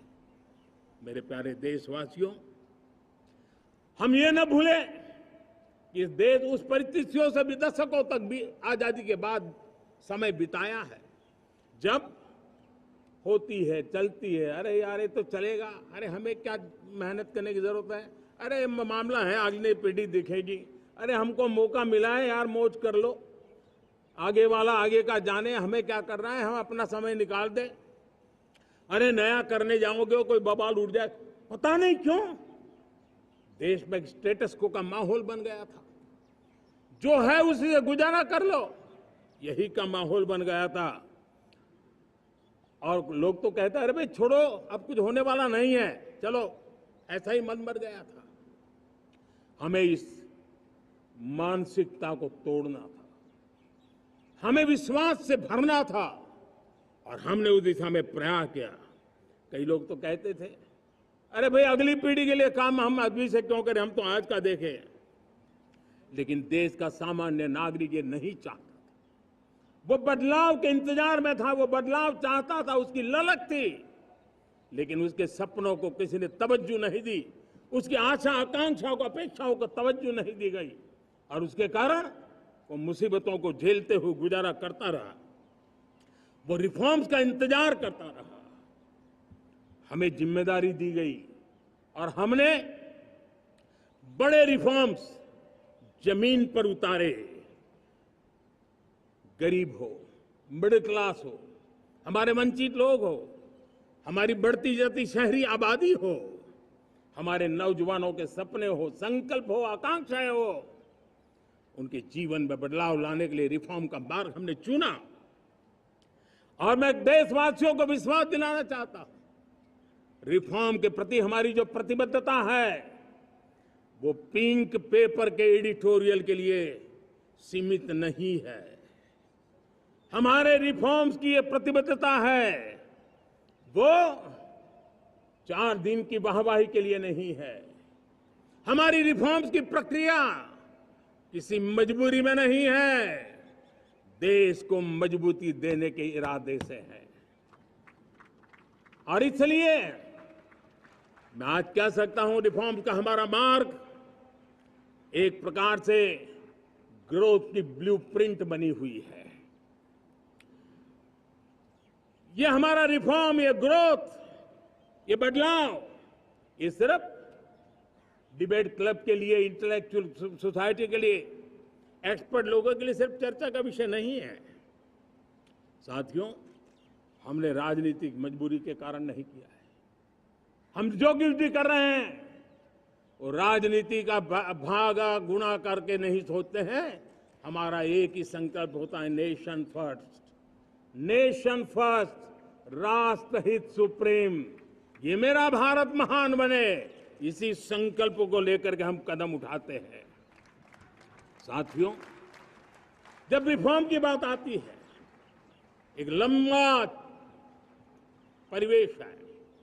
अगर मैं उसकी चर्चा में चला जाऊंगा तो शायद घंटों निकल जाएंगे, लेकिन मैं छोटा सा उदाहरण देना चाहता हूं। बैंकिंग क्षेत्र में जो रिफॉर्म हुआ, आप सोचिए बैंकिंग क्षेत्र का क्या हाल था। न विकास होता था, न विस्तार होता था, न विश्वास बढ़ता था। इतना ही नहीं, जिस प्रकार की कारनामे चले उसके कारण हमारे बैंक संकटों से गुजर रहे थे। हमने बैंकिंग सेक्टर को मजबूत बनाने के लिए अनेकविध रिफॉर्म्स किए, और आज उसका कारण हमारी बैंक विश्व में जो इन्हीं गुनी मजबूत बैंक के हैं, उसमें भारतीय बैंकों ने अपना स्थान बनाया है। और जब बैंक मजबूत होती है ना, तब फॉर्मल इकोनॉमी की ताकत भी बढ़ती है। जब बैंक की व्यवस्था बन जाती है, जब सामान्य खास करके मध्यम वर्ग के परिवार की जो रिक्वायरमेंट होती है, उसको पूरा करने की सबसे बड़ी ताकत बैंकिंग सेक्टर में होती है। अगर उसको होम लोन चाहिए, उसको व्हीकल का लोन चाहिए, मेरे किसान को ट्रैक्टर के लिए लोन चाहिए, मेरे नौजवानों को स्टार्टअप के लिए लोन चाहिए, मेरे नौजवानों को कभी पढ़ने के लिए, एजुकेशन के लिए लोन चाहिए, किसी को विदेश जाने के लिए लोन चाहिए, ये सारी बातें उसे संभव होती है। मुझे तो खुशी है कि मेरे पशुपालक भी, मेरे मछली पालन करने वाले भाई बहन भी आज बैंकों से लाभ ले रहे हैं। मुझे खुशी है मेरे रेहड़ी पटरी वाले लाखों भाई बहन आज बैंक से साथ जुड़ करके अपनी नई ऊंचाइयों को प्राप्त कर रहे हैं और विकास की दिशा में वो भागीदार बन रहे हैं। हमारे एमएसएमई, हमारे लघु उद्योग के लिए तो बैंक एक सबसे बड़ी सहायक होती है। उसको रोजमर्रा पैसों की जरूरत होती है अपने नित्य मर्जी पर प्रगति के लिए, और उस काम को हमारी मजबूत बैंकों के कारण संभव हुआ है। साथियों, दुर्भाग्य से हमारे देश में आजादी तो मिली, लेकिन लोगों को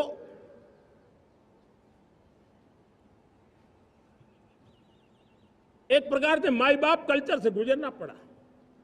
सरकार के पास मांगते रहो, सरकार के पास हाथ फैलाते रहो, किसी की सिफारिश के लिए रास्ते खोजते रहो, वही कल्चर डेवलप हुआ था।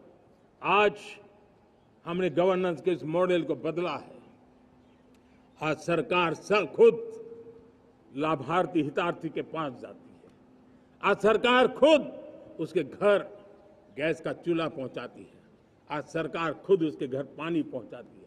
आज सरकार खुद उसके घर बिजली पहुंचाती है। आज सरकार खुद उसको आर्थिक मदद दे करके विकास के नए आयामों को चर करने के लिए प्रेरित करती है, प्रोत्साहित करती है।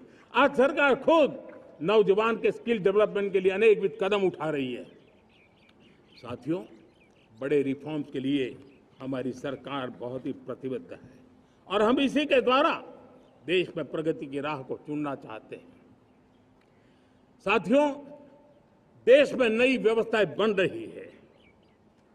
देश को आगे ले जाने के लिए अनेक वित्त नीतियों को, अनेक वित्त पॉलिसीज को निरंतर बनाया जाए और नए सिस्टम पर देश का भरोसा भी बढ़ता रहता है, निरंतर बढ़ता रहता है। आज जो 20-25 साल का नौजवान है, जो 10 साल पहले जब 12-15 साल की उम्र का नौजवान था, उसने अपनी आंखों के सामने ये बदलाव देखा है। 10 साल के भीतर भीतर उसके सपनों को आकार मिला है, धार मिली है और उसके आत्मविश्वास में एक नई चेतना जगी है और वही देश का एक नया सामर्थ्य के रूप में उभरना है। आज विश्व भर में भारत की साख बढ़ी है, भारत के प्रति देखने का नजरिया बदला है। आज विश्व में युवाओं के लिए संभावनाओं के द्वार खुले हैं, रोजगार के अनगिनत नए अवसर जो शायद आजादी के इतने सालों के बाद भी नहीं आए थे, वो आज उनके दरवाजे पर दस्तक दे रहे हैं। संभावनाएं बढ़ती गई हैं, नए मौके बन रहे हैं। मेरे देश के युवाओं को अब धीरे धीरे चलने का इरादा नहीं है। मेरा देश का नौजवान इंक्रीमेंटल प्रगति में विश्वास नहीं करता। मेरा देश का नौजवान छलांग मारने के मूड में है। वो छलांग मार के नई सिद्धियों को प्राप्त करने के मूड में है। मैं कहना चाहूंगा, भारत के लिए गोल्डन एरा है। वैश्विक परिस्थितियों की तुलना में भी देखें, ये गोल्डन एरा है, ये हमारा स्वर्णिम कालखंड है। मेरे प्यारे देशवासियों, ये अवसर हमें जाने नहीं देना है, ये मौका हमें जाने नहीं देना चाहिए और इसी मौके को पकड़ करके अपने सपने और संकल्पों को लेकर के चल पड़ेंगे तो हम देश की स्वर्णिम भारत की जो अपेक्षा और हमें विकसित भारत का 2047 का लक्ष्य हम पूरा करके रहेंगे। हम सदियों की बेड़ियों को तोड़ करके निकले हैं। आज टूरिज्म का क्षेत्र हो, एमएसएमई का क्षेत्र हो, एजुकेशन हो, हेल्थ सेक्टर हो, ट्रांसपोर्ट सेक्टर हो, खेती और किसानी का सेक्टर हो, हर सेक्टर में एक नया आधुनिक सिस्टम बन रहा है। हम विश्व की बेस्ट प्रैक्टिसेस को भी आगे देख रखते हुए हम हमारे देश की परिस्थितियों के अनुसार आगे बढ़ना चाहते हैं। हर सेक्टर में आधुनिकता की जरूरत है, नएपन की जरूरत है, टेक्नोलॉजी को जोड़ने की जरूरत है और हर सेक्टर में हमारी नई नीतियों के कारण इन सारे क्षेत्रों में एक नया सपोर्ट मिल रहा है, नई ताकत मिल रही है। हमारे सारे अवरोध हटे, हमारी बंदी से दूर हो, हम पूरे सामर्थ्य के साथ चल पड़े, खिल उठे, सपनों को पा करके रहे, सिद्धि को हम अपने निकट देखें, हम आत्मसात करें, उस दिशा में हम चलना है। अब आप देखिए कितना बड़ा बदलाव हो रहा है। मैं एकदम जमीनी स्तर की बात करूं, विमेन सेल्फ हेल्प ग्रुप आज 10 साल में हमारे 10 करोड़ बहनें विमेन सेल्फ हेल्प ग्रुप में जुड़ी है। 10 करोड़ नई बहनें। हमें गर्व हो रहा है कि हमारे सामान्य परिवार की, गांव की 10 करोड़ महिलाएं आर्थिक रूप से आत्मनिर्भर बन रही हैं। और जब महिला आर्थिक रूप से आत्मनिर्भर बनती हैं, तब परिवार की निर्णय प्रक्रिया की हिस्सेदार बनती हैं, एक बहुत बड़ी सामाजिक परिवर्तन की गारंटी लेकर के आती है। मुझे गर्व है इस बात पर, लेकिन साथ साथ मुझे गर्व इस बात का भी है कि हमारे सीईओ आज दुनिया भर के अंदर अपनी धाक जमा रहे हैं। भारत के हमारे सीईओ विश्व भर में अपनी धाक जमा रहे हैं। हमारे लिए खुशी की बात है कि एक तरफ मेरे सीईओ दुनिया भर में नाम कमा रहे हैं, भारत का नाम बढ़ा रहे हैं, तो दूसरी तरफ विमेन सेल्फ हेल्प ग्रुप से 1 करोड़ मेरी सामान्य परिवार की माताएं बहनें लखपति दीदी बनती है। मेरे लिए ये भी उतना ही गर्व की बात है। अब हमने सेल्फ हेल्प ग्रुप को 10 लाख रुपए से 20 लाख रुपए देने का निर्णय किया है। अब तक 9 लाख करोड़ रुपए बैंकों के माध्यम से हमारे इन विमेन सेल्फ हेल्प ग्रुप को मिले हैं और जिसकी मदद से वो अपने अनेकविध कामों को बढ़ावा रहे हैं। मेरे साथियों, मेरे नौजवान इस तरफ ध्यान दें। स्पेस सेक्टर एक फ्यूचर है हमारे साथ जुड़ा हुआ, एक महत्वपूर्ण पहलू है, हम उस पर भी बल दे रहे हैं। हमने स्पेस सेक्टर में बहुत रिफॉर्म किए हैं। जिन बंधनों में हमने स्पेस सेक्टर को बांध के रखा था, उसे हमने खोल दिया है। आज सैकड़ों स्टार्टअप्स स्पेस के सेक्टर में आ रहे हैं। वाइब्रेंट बनता जाता हमारा स्पेस सेक्टर भारत को एक शक्तिशाली राष्ट्र बनाने का एक महत्वपूर्ण अंग है और हम इसको दूर की सोच के साथ मजबूती दे रहे हैं। आज private satellite, private rocket launch हो रहे हैं, ये गर्व की बात है। आज मैं कह सकता हूं, जब नीति सही होती है, नियत सही होती है और पूर्ण समर्पण से राष्ट्र का कल्याण यही मंत्र होता है, तो निश्चित परिणाम हम प्राप्त करके रहते हैं। मेरे प्यारे देशवासियों, आज देश में नए अवसर बने, तब मैं कह सकता हूं 2 चीजें और हुई जिसने विकास को एक गति दी है, विकास को एक नई छलांग दी है। और ये है, पहला है आधुनिक इंफ्रास्ट्रक्चर का निर्माण। हमने इंफ्रास्ट्रक्चर को आधुनिक बनाने की दिशा में बहुत बड़े कदम उठाए हैं।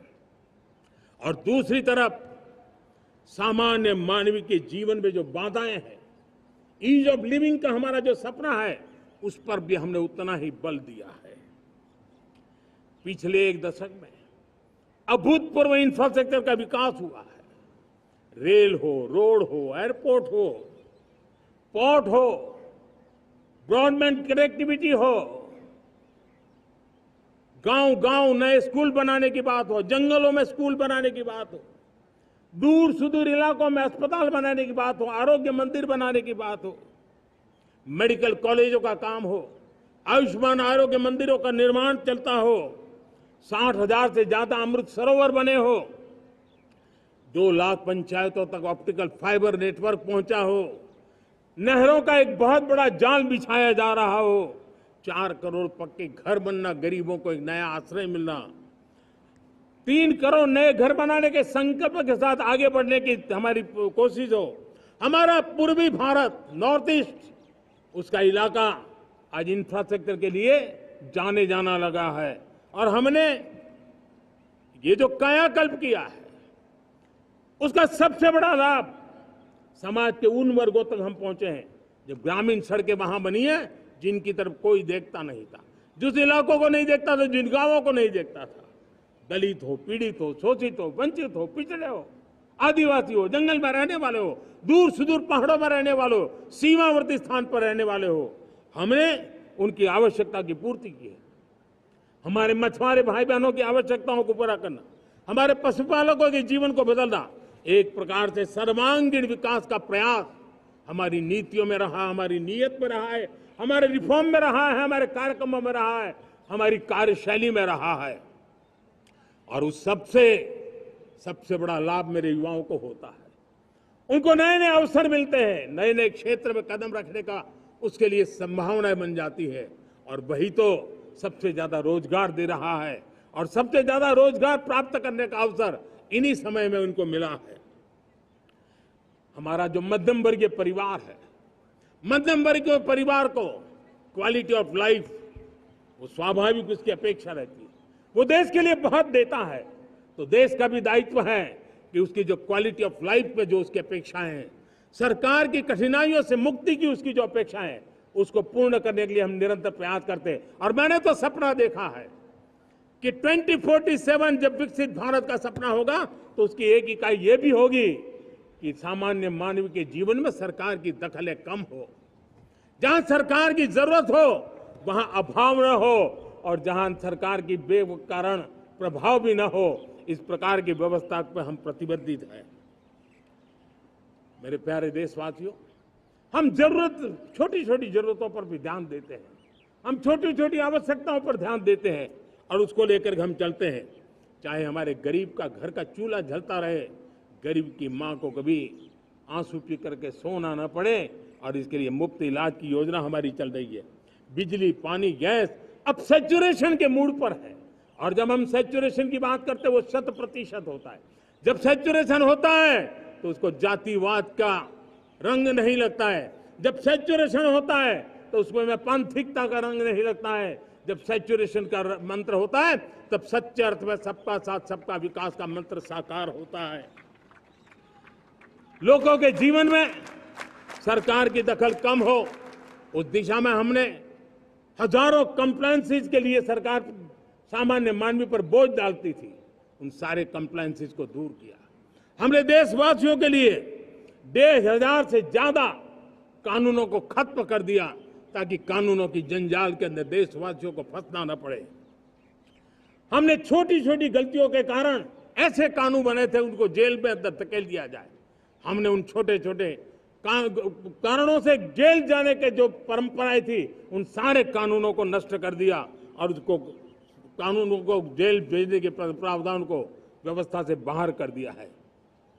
आज हमने जो आजादी की विरासत के गर्व की बात हम जो करते हैं, सदियों से हमारे पास जो क्रिमिनल लॉ थे, आज हमने उसको नए क्रिमिनल लॉ जिसको हमने न्याय संहिता के रूप में, और जिसके मूल में दंड नहीं पर नागरिक को न्याय, इस भाव को हमने प्रबल बनाया है। ईज ऑफ लिविंग बनाने के लिए देशव्यापी मिशन में काम कर हर लेवल पर मैं सरकार के प्रतिनिधियों का आह्वान करता हूं। मैं जनप्रतिनिधि, वो किसी भी दल के क्यों न हो, किसी भी राज्य के क्यों न हो, सबसे आग्रह करता हूं कि हमने एक मिशन मोड में ईज ऑफ लिविंग के लिए कदम उठाने चाहिए। मैं हमारे युवाओं को, प्रोफेशनल्स को, सबको मैं कहना चाहता हूं, आप अपने स्थान पर जहां पर आपको छोटी छोटी दिक्कतें होती है, आप उसके सॉल्यूशन को लेकर के सरकार को चिट्ठी लिखते रहिए। सरकार को बताइए कि बिना कारण की कठिनाई आए उसको दूर करने से कोई नुकसान नहीं है। मैं पक्का मानता हूं आज सरकारें संवेदनशील है। हर सरकार, स्थानीय स्वराज्य की संस्था होगी या राज्य सरकार होगी या केंद्र सरकार होगी, उसको तवज्जो देगी। गवर्नेंस में रिफॉर्म्स, ये हमें विकसित भारत 2047 के सपने के लिए हमने उसको जोर लगा करके आगे बढ़ाना होगा, ताकि सामान्य मानवीय के जीवन में अवकाश ही अवकाश पैदा हो, रुकावटें खत्म होती चली जाए। नागरिकों का डिग्निटी ऑफ सिटीजन, नागरिकों के जीवन में सम्मान मिले। डिलीवरी के संबंध में कभी किसी को ये कहने की नौबत ना आया कि ये तो मेरा हक था कि मुझे मिला नहीं, उसको खोजना न पड़े। सरकार के गवर्नेंस में डिलीवरी सिस्टम को और मजबूती चाहिए। आप देखिए, देश में जब हम रिफॉर्म की बात करते हैं, आज देश में करीब 3 लाख संस्थाएं काम कर रही है, चाहे पंचायत हो, नगर पंचायत हो, नगर पालिका हो, महानगर पालिका हो, यूटी हो, स्टेट हो, डिस्ट्रिक्ट हो, केंद्र, छोटी मोटी 3 लाख करीब इकाइयां हैं। अगर ये हमारे 3 लाख इकाइयों को मैं आज आह्वान करता हूं कि अगर आप साल में अपने स्तर पर जिन चीजों की जरूरत है सामान्य मानव के लिए, 2 रिफॉर्म करें। ज्यादा नहीं कह रहा हूं मेरे साथियों, एक पंचायत हो, एक राज्य सरकार हो, कोई विभाग हो, सिर्फ 1 साल में 2 रिफॉर्म और उसको जमीन पर उतारें। आप देखिए, हम देखते ही देखते 1 साल में करीब 25-30 लाख रिफॉर्म कर सकते हैं। जब 25-30 लाख रिफॉर्म हो जाए तब सामान्य मानवीय का विश्वास कितना बढ़ जाएगा, उसकी शक्ति राष्ट्र को नई ऊंचाई पर ले जाने में कितनी काम आएगी। और इसलिए हम अपने स्तर पर होती है चलती से मुक्ति पाकर के बदलावों के लिए आगे आए, हिम्मत के साथ आगे आए। और सामान्य मानवीय की जरूरत, छोटी छोटी जरूरत होती है, पंचायत लेवल पर भी वो मुसीबतें झेल रहा है, उन मुसीबतों से हम मुक्ति दिलाएं तो मुझे पक्का विश्वास है कि हम सपनों को पार कर सकते हैं। मेरे प्यारे देशवासियों,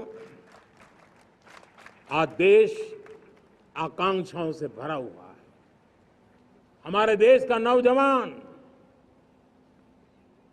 नई सिद्धियों को चूमना चाहता है, नए नए शिखरों पर वो कदम रखना चाहता है। और इसलिए हमारी कोशिश है हर सेक्टर में कार्य को हम गति दें, तेज गति दें, और उसके द्वारा पहले हम हर सेक्टर में नए अवसर पैदा करें। दूसरा, ये बदलती हुई व्यवस्थाओं के लिए जो सपोर्टिव इंफ्रास्ट्रक्चर चाहिए, उन इंफ्रास्ट्रक्चर पर हम बदलाव के मजबूती देने की दिशा में काम करें। और तीसरी बात है, नागरिकों की मूलभूत सुविधाओं के विषय में हम प्राथमिकता दें, उसको बल दें। इन तीनों भारत में एक एस्पिरेशनल सोसाइटी का निर्माण किया है और उसके परिणाम स्वरूप आज समाज खुद एक विश्वास से भरा हुआ है। हमारे देशवासियों की आकांक्षा है, उनके एस्पिरेशंस, हमारे नौजवानों की ऊर्जा, हमारे देश के सामर्थ्य के साथ जोड़ करके हम आगे बढ़ने की एक ललक लेकर के चल रहे हैं। मुझे विश्वास है रोजगार और स्वरोजगार नए रिकॉर्ड के अवसर पर हम काम किया है। प्रति व्यक्ति आज आय दोगुनी करने में हम सफल हुए हैं। ग्लोबल ग्रोथ में भारत का योगदान बड़ा है। भारत का एक्सपोर्ट लगातार बढ़ रहा है। विदेशी मुद्रा भंडार लगातार बढ़ा हुआ है, पहले से 2 गुना पहुंचा है। ग्लोबल संस्थानों का भारत के प्रति भरोसा बढ़ा है। मुझे विश्वास है भारत की दिशा सही है, भारत की गति तेज है और भारत के सपनों में सामर्थ्य है, लेकिन इन सबके साथ संवेदनशीलता का हमारा मार्ग हमारे लिए ऊर्जा में एक नई चेतना भरता है। मम भाव हमारे कार्य की शैली है। समभाव भी चाहिए, मम भाव भी चाहिए, उसको लेकर के हम चल रहे हैं। साथियों, मैं जब कोरोना काल को याद करता हूं, कोरोना की वैश्विक महामारी के बीच सबसे तेजी से इकोनॉमी को बेहतर बनाने वाला कोई देश है तो वो देश भारत है। तब लगता है कि हमारी दिशा सही है। जब जात पात मत पंथ ऊपर उठकर हर घर तिरंगा फहराया जाता है, तब लगता है देश की दिशा सही है। आज पूरा देश तिरंगा है, हर घर तिरंगा है। न कोई जात है, न कोई पात है, न कोई ऊंच है, न कोई नीच है, सभी भारतीय है। यही तो हमारी दिशा की ताकत है। जब हम 25 करोड़ लोगों को गरीबी से बाहर निकालते हैं, तब हमारा विश्वास पक्का हो जाता है कि हमने गति को बराबर मेंटेन किया है और सपनों को साकार करना दूर नहीं है। जब 100 से अधिक आकांक्षी जिले अपने अपने राज्य के अच्छे जिलों की स्पर्धा कर रहे हैं, बराबरी करने लगे हैं, तो हमें लगता है कि हमारी दिशा और गति दोनों सामर्थ्यवान है। जब हमारे उन आदिवासी साथियों को वो मदद मिलती है, पीएम जनमन के द्वारा उनको जो योजनाएं पहुंची थी, आबादी बहुत छोटी है, लेकिन बहुत दूर सुदूर इलाकों में छुटपुट परिवार रहते हैं, हमने उनको खोज के निकाला है, उनके लिए चिंता की है। तब लगता है कि संवेदनशीलता से जब काम करते हैं तब संतोष कितना मिलता है। वर्किंग वुमेन के लिए पेड मैटरनिटी लीव 12 हफ्ते से बढ़ा करके 26 हफ्ते कर देते हैं। तब सिर्फ नारी का सम्मान ही करते इतना नहीं है, नारी के प्रति संवेदनशील भाव से निर्णय करते इतना नहीं, लेकिन उसके गोद में जो बच्चा पला है ना, उसको एक उत्तम नागरिक बनाने के लिए माँ की जो जरूरत है उसमें सरकार रुकावट न बने, इस संवेदनशील भावना से उस निर्णय को हम करते हैं। जब मेरे दिव्यांग भाई बहन भारतीय साइन लैंग्वेज की बात हो या तो सुगम्य भारत का अभियान हो, उसको लगता है कि अब मेरी भी डिग्निटी है, मेरे प्रति देश के नागरिक सम्मान के भाव से देखता है। और पैरालंपिक में तो हमारे खिलाड़ी नई नई ताकत दिखाने लगे हैं। तब लगता है कि ये जो मेरा मम भाव है, हम सबका मम भाव है, उसकी ताकत नजर आती है। हमारे ट्रांसजेंडर समाज के प्रति हम जिस संवेदना के साथ निर्णय बना रहे हैं, हम नए नए कानून बना रहे हैं, उनको सम्मान का जीवन देने के लिए हम प्रयास कर रहे हैं, तब बदलाव की हमारी दिशा सही दिखता है। सेवा भाव से किए गए इन कामों का जो त्रिविध मार्गों से हम चले हुए, इन कामों का एक सीधा सीधा लाभ आज उसके परिणाम के रूप में हमें नजर आ रहा है। 60 साल बाद लगातार तीसरी बार आपने हमें देश सेवा का मौका दिया है। मेरे 140 करोड़ देशवासी, आपने जो आशीर्वाद दिए हैं, उस आशीर्वाद में मेरे लिए एक ही संदेश है, जन जन की सेवा, हर परिवार की सेवा, हर क्षेत्र की सेवा और सेवा भाव से समाज की शक्ति को साथ लेकर के विकास की नई ऊंचाइयों पर पहुंचना। 2047 विकसित भारत के सपने को लेकर के चलना, उसी एक संदेश को लेकर मैं आज लाल किले की प्राचीर से हमें आशीर्वाद देने के लिए मैं कोटि कोटि देशवासियों का सर झुका करके आभार व्यक्त करता हूं। मैं उनके प्रति नतमस्तक होता हूं और मैं उनको विश्वास दिलाता हूं कि हमें नई ऊंचाइयों को नए जोश के साथ आगे बढ़ना है। हमें सिर्फ जो हो गया है वो संतोष मान करके बैठने वाले हम लोग नहीं हैं। वो हमारे संस्कार में नहीं है। हम कुछ और करने के लिए, कुछ और आगे बढ़ने के लिए और कुछ और नई ऊंचाइयों को पार करने के लिए हम आगे बढ़ना चाहते हैं।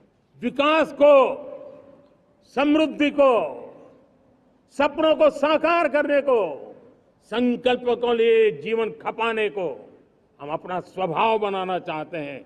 देशवासियों का स्वभाव बनाना चाहते हैं। मेरे प्यारे देशवासियों, आज नई शिक्षा नीति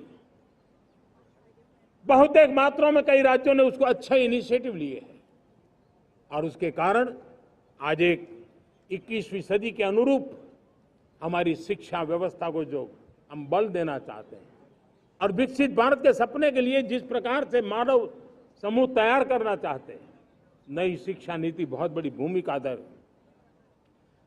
मैं नहीं चाहता हूं कि मेरे देश के नौजवानों को अब विदेशों में पढ़ने के लिए मजबूर होना पड़े।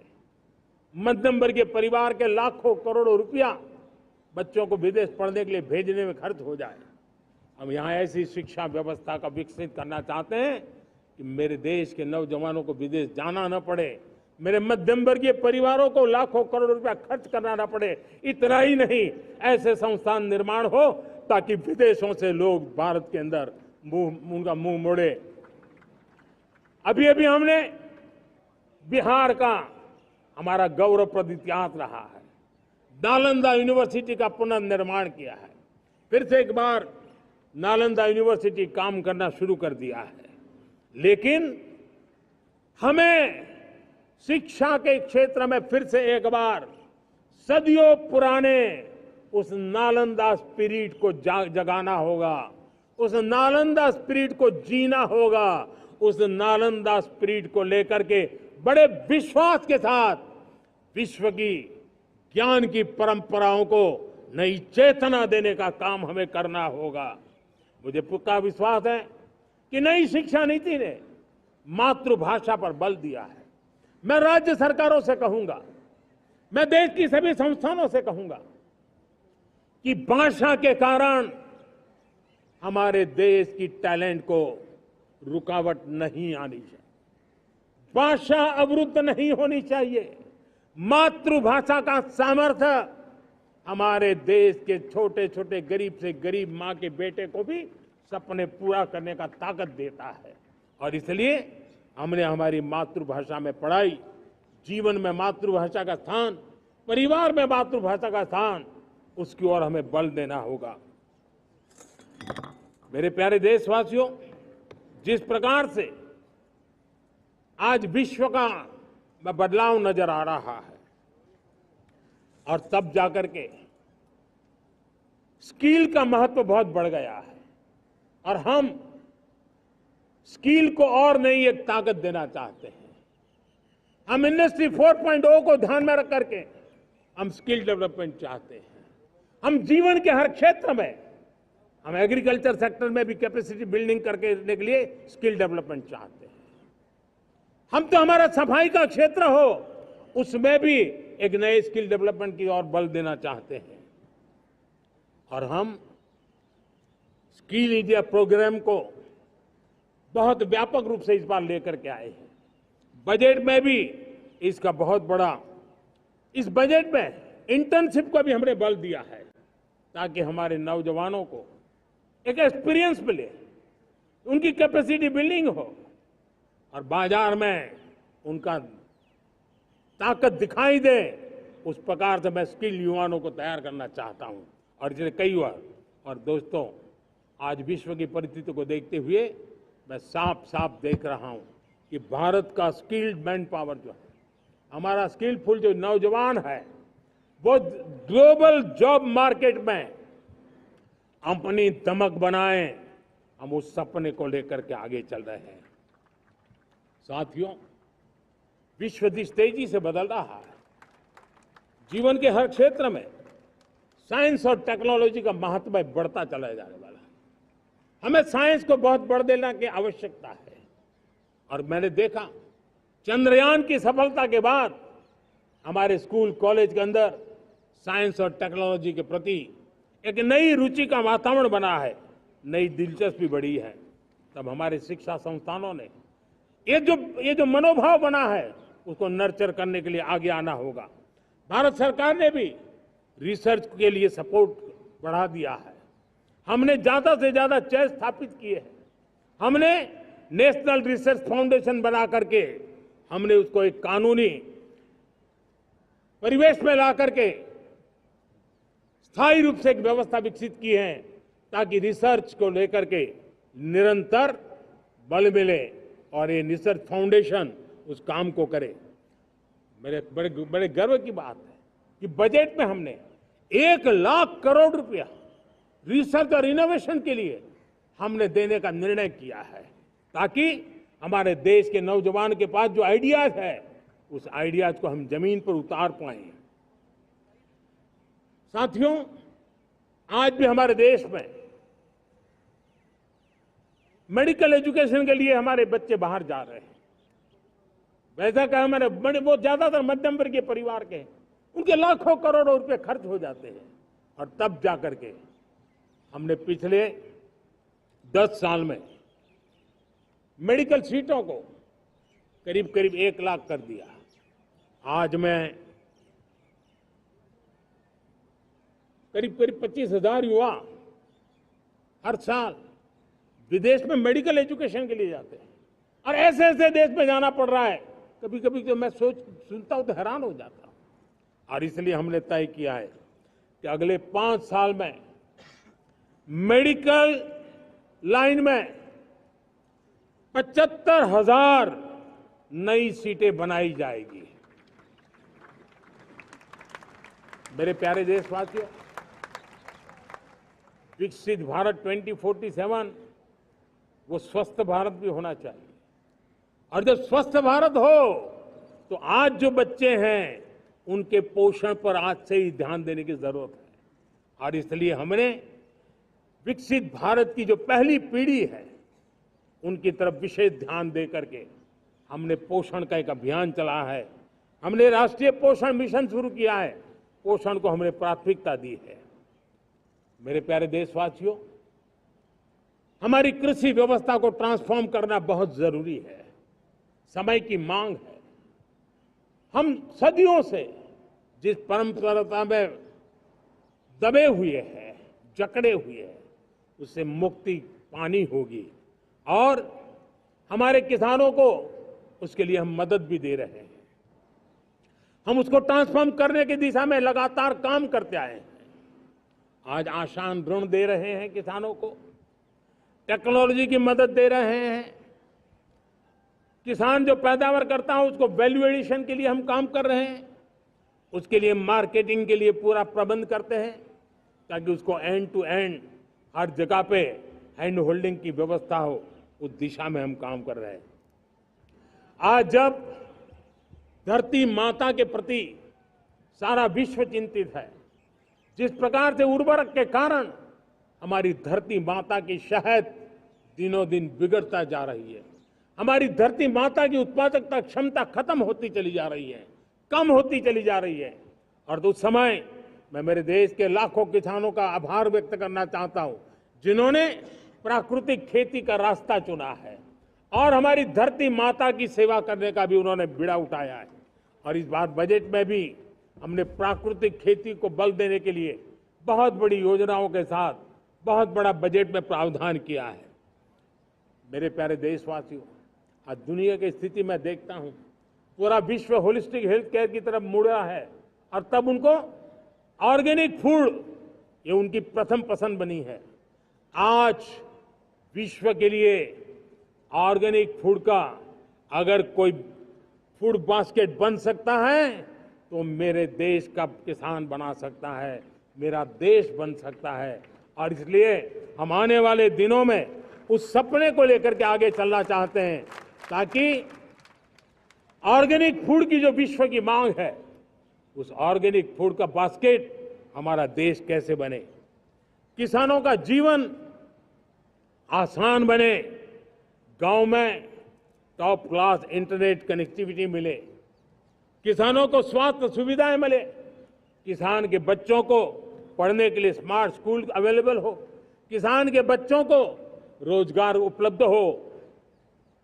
छोटी छोटे खेती के टुकड़ों पर पूरा परिवार आज जीना बड़ा मुश्किल हो रहा है, तब उनके नौजवानों के लिए वो स्किल मिले ताकि उनके नए रोजगार मिले, नए आय के साधन बने। इसका एक कॉम्प्रिहेंसिव प्रयास हम कर रहे हैं। बीते वर्षों में वुमेन लेड डेवलपमेंट मॉडल पर हमने काम किया है। इनोवेशन हो, एम्प्लॉयमेंट हो, एंटरप्रेन्योरशिप हो, हर सेक्टर में महिलाओं के कदम बढ़ते जा रहे हैं। महिलाएं सिर्फ भागीदारी बढ़ा रही है ऐसा नहीं, महिलाएं नेतृत्व दे रही है। आज अनेक क्षेत्रों में, आज हमारे रक्षा क्षेत्र में देखिए, हमारा एयरफोर्स हो, हमारी आर्मी हो, हमारी नेवी हो, हमारा स्पेस सेक्टर हो, आज हमारी महिलाओं का हम दमखम देख रहे हैं देश के लिए। लेकिन दूसरी तरफ कुछ चिंता की बातें भी आती हैं और मैं आज लाल किले से फिर बार एक अपनी पीड़ा व्यक्त करना चाहता हूं। एक समाज के नाते हमें गंभीरता से सोचना होगा कि हमारी माताओं, बहनों, बेटियों के प्रति जो अत्याचार हो रहे हैं, उसके प्रति देश का आक्रोश है, जन सामान्य का आक्रोश है। इस आक्रोश को मैं महसूस कर रहा हूं। इसको देश को, समाज को, हमारी राज्य सरकारों को गंभीरता से लेना होगा। महिलाओं के विरुद्ध अपराधों की जल्द से जल्द जांच हो, राक्षसी कृत्य करने वालों को जल्द से जल्द कड़ी सजा हो। वो समाज में विश्वास पैदा करने के लिए जरूरी है। मैं ये भी बताना चाहूंगा कि जब बलात्कार की या महिलाओं पर अत्याचार की घटनाएं घटती हैं तो उसकी बहुत चर्चा होती है, बहुत प्रचार होता है, मीडिया में छाया रहता है। लेकिन जब ऐसे राक्षसी मनोवृत्ति व्यक्ति को सजा होती है तो वो खबरों में कहीं नजर नहीं आती है, कोने में कहीं पड़ा रहता है। अब समय की मांग है कि जिनको सजा होती है उसकी व्यापक चर्चा हो, ताकि ऐसा पाप करने वालों को भी डर पैदा हो कि ये पाप करने की हालत ये होती है कि फांसी पर लटकना पड़ता है। और मुझे लगता है कि ये डर पैदा करना बहुत जरूरी है। मेरे प्यारे देशवासियों, हमारे देश में ऐसी एक आदत बन गई थी स्वभाव से, हम देश को कम आंकना, देश के प्रति गौरव के भाव का अभाव होना, ये पता नहीं क्यों हमारे जहन में घुस गया था। और हम तो कभी कभी तो लेट आए तो कहते थे इंडियन टाइम, शर्म के साथ हम बोल देते थे। देश को इन चीजों से हमने बाहर लाने में सफलता पाई है। किसी जमाने में कहा जाता था अरे खिलौने भी बाहर से आते थे, वो दिन देखे हमने। आज मैं गर्व से कह सकता हूं कि मेरे देश के खिलौने दुनिया के बाजार में अपनी धमक लेकर के पहुंच रहे हैं। खिलौने हमारे एक्सपोर्ट होने शुरू हुए। तो एक जमाना था हम मोबाइल फोन इंपोर्ट करते थे, आज मोबाइल फोन का मैन्युफैक्चरिंग का इकोसिस्टम बना है, एक बहुत बड़ा हब बना है, और आज हम मोबाइल फोन दुनिया में एक्सपोर्ट करने लगे हैं। ये भारत की ताकत है। साथियों, भविष्य के साथ सेमीकंडक्टर जुड़ा हुआ है, आधुनिक टेक्नोलॉजी जुड़ी है, एआई जुड़ा हुआ है। हमने सेमीकंडक्टर मिशन पर काम शुरू किया है। हर उपकरण में मेड इन इंडिया चिप क्यों न हो, क्यों ये सपना मेरे देश का नौजवान देखे। टैलेंट यहाँ है, सारे इस प्रकार के रिसर्च काम हिंदुस्तान में होते हैं, तो अब प्रोडक्शन भी हिंदुस्तान में होगा, सेमीकंडक्टर का काम भी हिंदुस्तान में होगा, और हम एंड टू एंड सॉल्यूशन दुनिया को देने की ताकत रखते हैं, और हम उसको साथियों, एक जमाना हमने देखा है 2G के लिए हम कैसा संघर्ष करते थे। आज हर उपकरण में हम देख रहे हैं, हम तेजी से आगे बढ़े। और 5G जिस तेजी से पूरे देश में रोल आउट हुआ, हिंदुस्तान के करीब करीब सभी क्षेत्रों में 5G पहुंच गया। वो विश्व में तेज गति से 5G पहुंचाने में हम आगे रहे।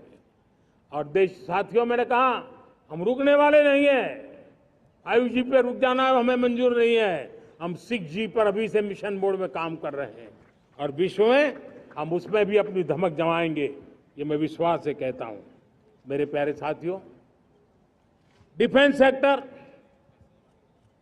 हमारी आदत हो गई थी। डिफेंस बजट कितना ही क्यों न हो, लेकिन कभी कोई सोचता नहीं था कि डिफेंस बजट बढ़ा तो जाता कहां है। डिफेंस बजट विदेशों से खरीदी में चला जाता था। अब हम चाहते हैं हम आत्मनिर्भर बने और मैं हमारी डिफेंस फोर्सेस का हृदय से धन्यवाद करता हूं। उन्होंने हजारों ऐसी चीजें लिस्ट कर दी है। उन्होंने तय किया है कि हम विदेश से नहीं लाएंगे। राष्ट्र के लिए जीना क्या कहते हैं, ये हमारे सेना के जवानों ने दिखाया है और उसके कारण डिफेंस के सेक्टर में हम आत्मनिर्भर होते चले जा रहे हैं। आज डिफेंस मैन्युफैक्चरिंग में भारत की पहचान बनी है और मैं आज खुशी से कह सकता हूं कि जो देश कभी डिफेंस की हर छोटी मोटी चीज बाहर से लाता था, आज धीरे धीरे दुनिया के कई देशों में हम जो डिफेंस के इक्विपमेंट मैन्युफैक्चर कर रहे हैं वो हम एक्सपोर्ट करने लगे हैं। दुनिया में डिफेंस हब, मैन्युफैक्चरिंग हब के रूप में हम धीरे धीरे उभर रहे हैं। हम मैन्युफैक्चरिंग क्षेत्र को बढ़ावा देना चाहते हैं क्योंकि रोजगार के लिए सर्वाधिक आवश्यक है। आज PLI स्कीम को बहुत बड़ी सफलता मिली है।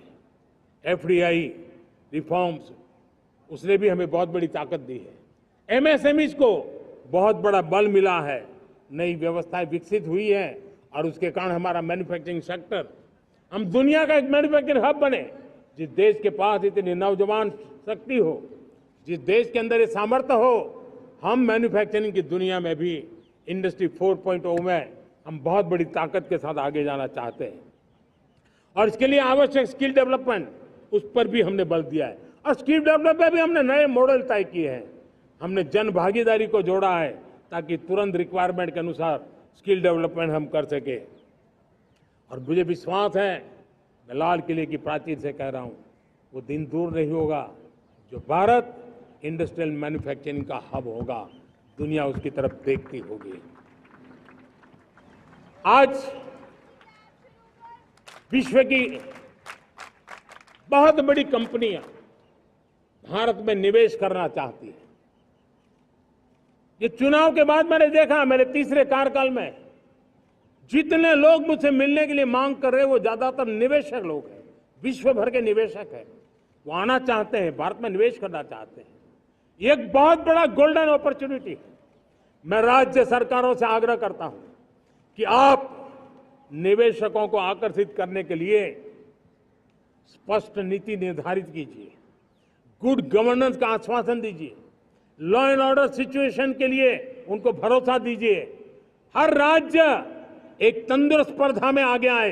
राज्य के बीच निवेशकों को खींचने के लिए स्पर्धा होनी चाहिए निवेशकों को लिए, ताकि उनके राज्य में निवेशक आएंगे, उनके राज्य के नौजवानों को स्थानीय रूप से अवसर मिलेगा, रोजगार का अवसर मिलेगा। नीतियों में परिवर्तन लाना चाहिए तो ग्लोबल रिक्वायरमेंट के अनुसार नीतियों को राज्यों ने परिवर्तित करना चाहिए। लैंड की आवश्यकता है तो राज्यों ने लैंड बैंक बनानी चाहिए। गुड गवर्नेंस सिंगल पॉइंट पर काम करने के लिए राज्य जितने प्रोएक्टिव होंगे, जितने ज्यादा प्रयास करेंगे, जो निवेशक आ रहे हैं वो कभी भी वापस नहीं जाएंगे।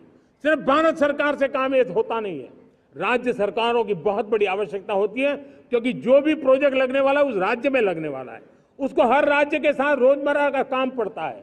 और इसलिए मैं राज्यों से आग्रह करूंगा कि जब विश्व पूरा भारत की तरफ आकर्षित हो रहा है, विश्व पूरा भारत में निवेश करने के लिए प्रतिबद्ध हो रहा है, तब ये हमारा दायित्व बनता है कि हमारी पुरानी आदतें छोड़ करके स्पष्ट नीति के साथ हम आगे आए। देखिए, आपको परिणाम अपने राज्य में दिखाई देगा और आपका राज्य भी चमक उठेगा, ये मैं आपको विश्वास देता हूं। साथियों, भारत अपनी बेस्ट क्वालिटी के लिए पहचानी जाए, ये बहुत जरूरी है। अब विश्व के लिए हमें डिजाइन ऑफ इंडिया का क्षेत्र, डिजाइन इन इंडिया, इस पर हमने बल देना है। हमें कोशिश करनी है अब इंडियन स्टैंडर्ड इंटरनेशनल स्टैंडर्ड बनने चाहिए। इंडियन स्टैंडर्ड इंटरनेशनल स्टैंडर्ड बनेंगे तब हमारी हर चीज को सहजता से मोहर लग जाएगी और ये हमारे प्रोडक्शन की क्वालिटी पर निर्भर करेगा, हमारी सेवा की क्वालिटी पर निर्भर करेगा, हमारे अप्रोच की क्वालिटी पर निर्भर करेगा और इसलिए हमें क्वालिटी पर बल देकर के आगे बढ़ना है। हमारे पास टैलेंट है, डिजाइन के क्षेत्र में हम दुनिया को बहुत कुछ नया दे सकते हैं। डिजाइन इन इंडिया, इस आह्वान को लेकर के हमें अब आगे चलना है। Design in India and design for the world, इस सपने को लेकर के चलना है। मैं देख रहा हूं गेमिंग की दुनिया का बहुत बड़ा मार्केट खड़ा हुआ है, लेकिन आज भी गेमिंग की दुनिया पर प्रभाव, खास करके उन खेलों को बनाने वाले लोग, प्रोडक्ट करने वाले लोग, विदेशी कमाई होती। भारत के पास बहुत बड़ी विरासत है, हम गेमिंग की दुनिया में बहुत नई टैलेंट को लेकर के आ सकते हैं। विश्व के हर बच्चे को हमारे देश के बनी हुई गेमिंग की ओर आकर्षित कर सकते हैं। मैं चाहता हूं कि भारत के बच्चे, भारत के नौजवान, भारत के आईटी प्रोफेशनल्स, भारत के एआई के प्रोफेशनल्स, वे गेमिंग की दुनिया को लीड करें। खेलने में नहीं, गेमिंग की दुनिया में हमारे प्रोडक्ट पूरे विश्व में पहुंचने चाहिए और पूरी दुनिया में हमारे एनिमेटर्स काम कर सकते हैं। एनिमेशन की दुनिया में हम अपनी दाग जमा सकते हैं, हम उस दिशा में काम करें। मेरे प्यारे देशवासियों, आज विश्व के अंदर ग्लोबल वार्मिंग, क्लाइमेट चेंज हर क्षेत्र में चिंता और चर्चा का विषय रहता है। भारत ने उस दिशा में काफी कदम उठाए हैं। हम विश्व को आश्वस्त करते रहे हैं और शब्दों से नहीं, अपने कार्यों से, प्राप्त परिणामों से हमने विश्व को आश्वस्त भी किया है और विश्व को आश्चर्यचकित भी किया है। हम ही हैं जिन्होंने सिंगल यूज प्लास्टिक पर प्रतिबंध लगाया है, हमने रिन्यूएबल एनर्जी पर विस्तार किया है, हमने रिन्यूएबल एनर्जी को एक नई ताकत दी है। आने वाले कुछ वर्षों में हम नेट जीरो फ्यूचर की ओर आगे बढ़ रहे हैं। मुझे याद है पेरिस अकॉर्ड में जिन देशों ने अपने लक्ष्य निर्धारित किए थे, आज मैं लाल किले की प्राचीर से मेरे देशवासियों की ताकत दुनिया को बताना चाहता हूं। G20 देश के समूह जो नहीं कर पाए, वो मेरे देश के नागरिकों ने करके दिखाया है, मेरे देशवासियों ने करके दिखाया है, हिंदुस्तान ने करके दिखाया है। पेरिस अकॉर्ड के अंदर जो टारगेट हमने तय किए थे, उन टारगेट को समय से पहले पूरा करने वाला G20 देशों के समूह में अगर कोई है तो एकमात्र मेरा हिंदुस्तान है, एकमात्र मेरा भारत है। और इसलिए गर्व होता है साथियों। रिन्यूएबल एनर्जी के टारगेट हमने पूरे, हम 2030 तक रिन्यूएबल एनर्जी को 500 गीगावाट तक ले जाने के लिए मकसद से काम। आप कल्पना कर सकते हैं कि कितना बड़ा लक्ष्य है। दुनिया के लोग सिर्फ 500 गीगावाट शब्द सुनते हैं ना, तो मेरी तरफ ऐसे ऐसे देखते हैं, लेकिन आज मैं विश्वास से कह रहा हूं देशवासियों को कि इस लक्ष्य को भी हम पूरा करके रहेंगे और ये मानव जाति की भी सेवा करेगा, हमारे भविष्य की भी सेवा करेगा, हमारे बच्चों के उज्जवल भविष्य की गारंटी बनेगा। हमने 2030 तक हमारी रेलवे को नेट जीरो एमिशन का लक्ष्य लेकर के हम चल रहे हैं। साथियों, पीएम सूर्य घर मुफ्त बिजली योजना उसको एक नई ताकत देने वाली है और ये बदलाव का फल मेरे देश के सामान्य परिवार को मिला, विशेष करके मेरे मध्यम वर्ग को मिलेगा जब उसका बिजली का मुफ्त हो जाए, बिल मुफ्त हो जाएगा। इलेक्ट्रिक व्हीकल, उसकी मांग बढ़ती जा रही है। जब पीएम सूर्य घर योजना से वो बिजली उत्पादन करता है सूर्य से, तो उसका व्हीकल का प्रवास का खर्चा भी वो कम कर सकता है।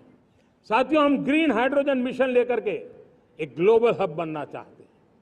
बहुत तेजी से नीतियां बनाई गई है, बहुत तेजी से उसका इम्प्लीमेंटेशन का काम हो रहा है और भारत ग्रीन हाइड्रोजन एक न्यू एनर्जी की दिशा में हम जाना चाहते हैं। और ये सारे जो प्रयास चल रहे हैं, क्लाइमेट की चिंता तो है ही है, ग्लोबल वार्मिंग की चिंता है, लेकिन इसके अंदर ग्रीन जॉब्स की बहुत बड़ी संभावना है।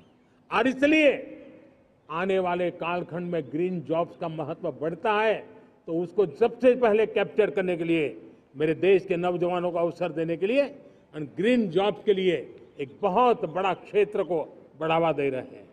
मेरे प्यारे देशवासियों, आज हमारे साथ इस तिरंगे झंडे के नीचे वो नौजवान बैठे हैं जिन्होंने ओलंपिक की दुनिया में भारत का परचम लहराया। मैं मेरे देश के सभी एथलीट्स को, मेरे देश के सभी खिलाड़ियों को 140 करोड़ देशवासियों की तरफ से बधाई देता हूं और हम नए सपने, नए संकल्प, अत्यंतिक पुरुषार्थ के साथ नए लक्ष्यों को हासिल करने के लिए आगे बढ़ेंगे, ऐसा मैं विश्वास के साथ उनको शुभकामनाएं भी देता हूं। आने वाले कुछ दिनों में भारत के एक बहुत बड़ा दस्ता पैरालंपिक के लिए पेरिस जाने के लिए रवाना होगा। मैं मेरे सभी पैरालंपिक खिलाड़ियों को भी हृदय से बहुत बहुत शुभकामनाएं देता हूं। साथियों, भारत ने G20 को ऑर्गेनाइज किया, हिंदुस्तान के अनेक शहरों में ऑर्गेनाइज किया, 200 से ज्यादा इवेंट किए। पूरे विश्व में G20 का इतना बड़ा व्याप, इतना बड़ा कार्यक्रम कभी नहीं हुआ, इस बार हुआ। इसने एक बात सिद्ध कर दी है कि भारत में बड़े से बड़े काम, कार्यक्रम ऑर्गेनाइज करने की ताकत है। भारत को किसी को भी हॉस्पिटैलिटी का सामर्थ्य भारत में सबसे ज्यादा है। अगर ये सिद्ध हो चुका है तो साथियों, हिंदुस्तान का सपना है कि 2036 में जो ओलंपिक होगा वो मेरे हिंदुस्तान की धरती पर हो। इसके लिए हम तैयारी कर रहे हैं, उसके लिए हम आगे बढ़ें। साथियों, समाज के आखिरी तबके के जो लोग हैं, ये हमारा सामाजिक दायित्व है। अगर कोई पीछे रह जाते हैं तो हमारी आगे बढ़ने की गति कम कर देता है, और इसलिए हम आगे बढ़ना चाहते हैं तो भी सफलता तब मिलती है पीछे वाले को भी साथ साथ आगे ले आए। और इसलिए हम सबका दायित्व बनता है कि हमारे समाज में आज भी जो क्षेत्र पीछे रह गए हैं, जो समाज पीछे रह गए हैं, जो लोग पीछे रह गए हो, हमारे छोटे छोटे किसान हो, हमारे जंगलों में रहने वाले मेरे आदिवासी भाई बहन हो, हमारी माताएं बहनें हो, हमारे मजदूर हो, हमारे श्रमिक साथी हो, हमारे कामगार लोग हो, इन सबको हमें बराबरी में लाने के लिए, हमारे बराबर लाने के लिए भरपूर प्रयास करना है। लेकिन अब गति पकड़ गई है, अब लंबे दिन तक हमें वो करना नहीं पड़ेगा, बहुत जल्द वो हमारे पास पहुंच जाएंगे, हमारी बराबरी में आ जाएंगे, हमारी ताकत बहुत बढ़ जाएगी और बड़ी संवेदना के साथ हमें इस काम को करना है। और इसके लिए एक बहुत बड़ा अवसर आ रहा है। मैं मानता हूं संवेदनशीलता की दृष्टि से इससे बड़ा अवसर क्या हो सकता है। हमें पता है 1857 के स्वतंत्रता संग्राम के पहले भी अंग्रेजों के नाक को दम करने वाला हमारा देश का एक आदिवासी युवक था। 20-22 साल की उम्र में उसने अंग्रेजों के नाक को दम ला दिया था, जिसको आज भगवान बिरसा मुंडा के रूप में लोग पूजा करते हैं। भगवान बिरसा मुंडा की 150वीं जयंती आ रही है। ये हम सबके लिए प्रेरणा का कारण बने। समाज के प्रति छोटा सा छोटा व्यक्ति भी देश के लिए कैसी जज्बात रखता है, उससे बड़ी प्रेरणा भगवान बिरसा मुंडा से अधिक कौन हो सकता है। आइए हम भगवान बिरसा मुंडा की 150वीं जयंती जब मनाएं, संवेदनशीलता का हमारा व्याप बढ़े, समाज के प्रति हमारा ममभाव बने। हम समाज के हर व्यक्ति को, गरीबों को, दलित को, पिछड़ों को, आदिवासियों को, हर एक को हम अपने साथ लेकर के चले। इस संकल्प को लेकर के चलना है। मेरे प्यारे देशवासियों, हम संकल्प के साथ तो बढ़ तो रहे हैं, बहुत आगे बढ़ रहे हैं, लेकिन ये भी सच है कि कुछ लोग होते हैं जो प्रगति देख नहीं सकते। कुछ लोग होते हैं जो भारत का भला सोच नहीं सकते हैं। जब तक खुद का भला न हो तब तक उनको किसी का भला अच्छा नहीं लगता है। ऐसी विकृत मानसिकता से भरे हुए लोगों की कमी नहीं होती है। देश को ऐसे लोगों से बचना होगा। वे निराशा की गर्त में डूबे हुए लोग हैं। ऐसे मुट्ठी भर निराशा की गर्त में डूबे हुए लोग जब उनके गोद में विकृति पलती है तब वो विनाश का कारण बन जाती है, सर्वनाश का कारण बन जाती है, एनार्की का मार्ग ले लेती है और तब देश को इतनी बड़ी हानि हो जाती है जिसकी भरपाई करने में हमें नए सिरे से मेहनत करनी पड़ती है। इसलिए ऐसे जो छुटपुट निराशावादी तत्व होते हैं वो सिर्फ निराशा इतना नहीं है,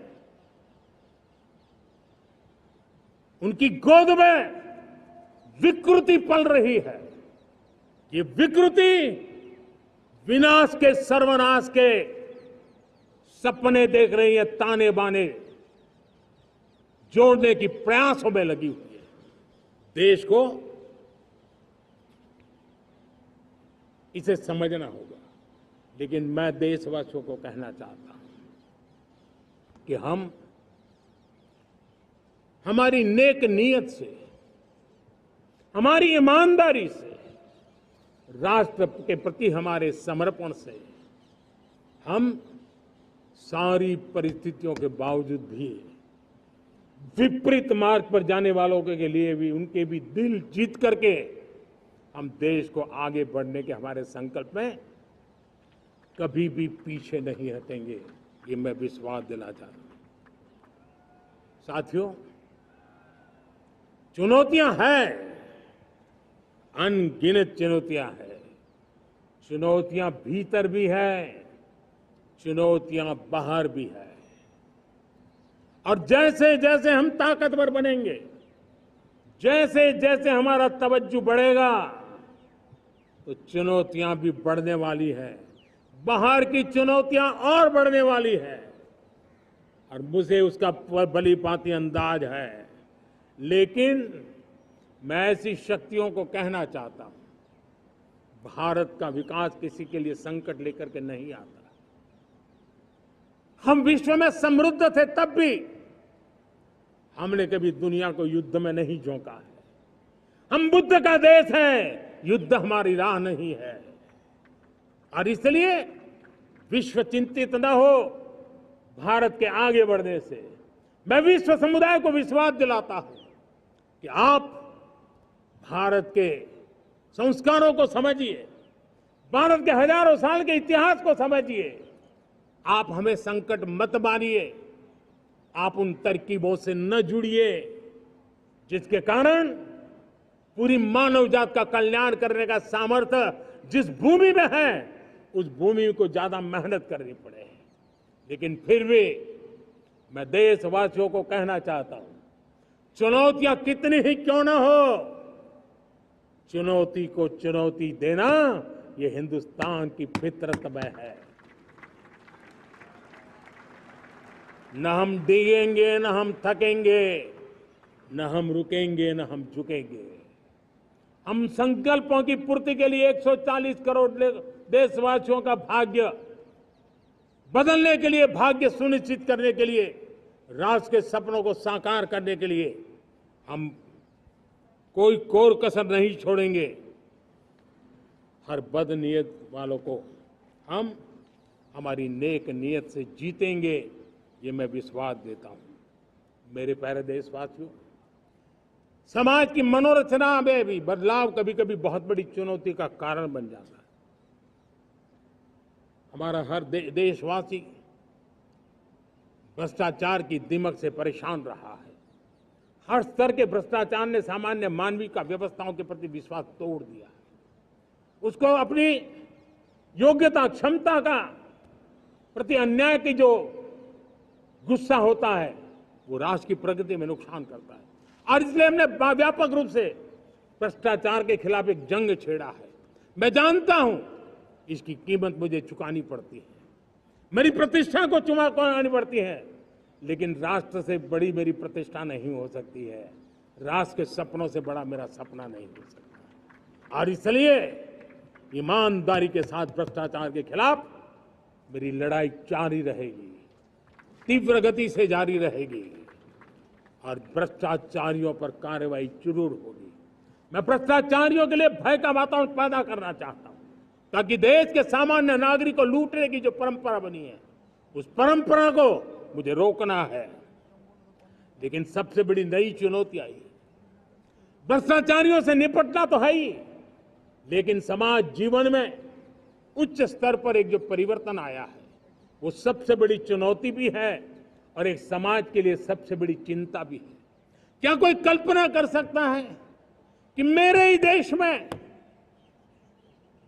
इतना महान संविधान हमारे पास होने के बावजूद भी कुछ ऐसे लोग निकल रहे हैं जो भ्रष्टाचार का महिमा मंडन कर रहे हैं, खुलेआम भ्रष्टाचार का जय जयकार कर रहे हैं। समाज में इस प्रकार के बीज बोने का जो प्रयास हो रहा है, भ्रष्टाचार का जो महिमा मंडन हो रहा है, भ्रष्टाचारियों की स्वीकार्यता बढ़ाने का जो निरंतर प्रयास चल रहा है, वो स्वस्थ समाज के लिए बहुत बड़ी चुनौती बन गया है, बहुत बड़ी चिंता का विषय बन गया है। भ्रष्टाचारियों के प्रति समाज में दूरी बनाए रखने से ही किसी भी भ्रष्टाचारी को उस रास्ते पर जाने से डर लगेगा। अगर उसका महिमा मंडन होगा तो जो आज भ्रष्टाचार नहीं करता है उसको भी लगता है कि तो समाज में प्रतिष्ठा का रंग बन जाता है, उस रास्ते में जाने में बुरा नहीं है। मेरे प्यारे देशवासियों, बांग्लादेश में जो कुछ भी हुआ है उसको लेकर पड़ोसी देश के नाते चिंता होना, मैं इसको समझ सकता हूं। मैं आशा करता हूं कि वहां पर हालात जल्द ही सामान्य होंगे, खास करके 140 करोड़ देशवासियों की चिंता कि वहां हिंदू, वहां के अल्पसंख्यक, उस समुदाय की सुरक्षा सुनिश्चित हो। भारत हमेशा चाहता है कि हमारे पड़ोसी देश सुख और शांति के मार्ग पर चले। शांति के प्रति हमारा कमिटमेंट है, हमारे संस्कार है। हम आने वाले दिनों में बांग्लादेश की विकास यात्रा में हमेशा हमारा शुभचिंतन ही रहेगा, क्योंकि हम मानव जात की भलाई सोचने वाले लोग हैं। मेरे प्यारे देशवासियों, हमारे संविधान को 75 वर्ष हो रहे हैं। भारत के संविधान के 75 वर्ष की यात्रा देश को एक बनाना, देश को श्रेष्ठ बनाने में बहुत बड़ी भूमिका रही है। भारत के लोकतंत्र को मजबूती देने में हमारे देश के संविधान की बहुत बड़ी भूमिका रही। हमारे देश के दलित, पीड़ित, शोषित, वंचित को सुरक्षा देने का बहुत बड़ा काम हमारे संविधान ने किया है। अब जब संविधान के 75 वर्ष हम मनाने जा रहे हैं, तब हम देशवासियों ने संविधान में निर्दिष्ट कर्तव्य के भाव पर बल देना बहुत जरूरी है। और जब मैं कर्तव्य की बात करता हूं, तब मैं सिर्फ नागरिकों पर बोझ बनाना नहीं चाहता। कर्तव्य केंद्र सरकार के भी है, कर्तव्य केंद्र सरकार के हर मुलाजिम के भी है, कर्तव्य राज्य सरकारों के भी है, राज्य सरकार के हर मुलाजिम के हैं, कर्तव्य हर स्थानीय स्वराज संस्था के हैं, चाहे पंचायत हो, नगर पालिका हो, महानगर पालिका हो, तहसील हो, जिला हो, हर किसी के कर्तव्य है। लेकिन साथ साथ 140 करोड़ देशवासियों की कर्तव्य है। अगर हम सब मिल करके अपने कर्तव्यों का निर्वाह करेंगे तो हम अपने आप औरों के अधिकारों की रक्षा करने के लिए निमित्त बनेंगे। और जब कर्तव्य का पालन होता है तब अधिकारों की रक्षा निहित होती है, उसके लिए कोई अलग से प्रयास करने की जरूरत नहीं पड़ जाती है। मैं चाहता हूं कि हमारे इस भाव को लेकर हम चलेंगे, हमारा लोकतंत्र भी मजबूत होगा, हमारा सामर्थ्य और बढ़ेगा और हम एक नई शक्ति के साथ आगे बढ़ेंगे।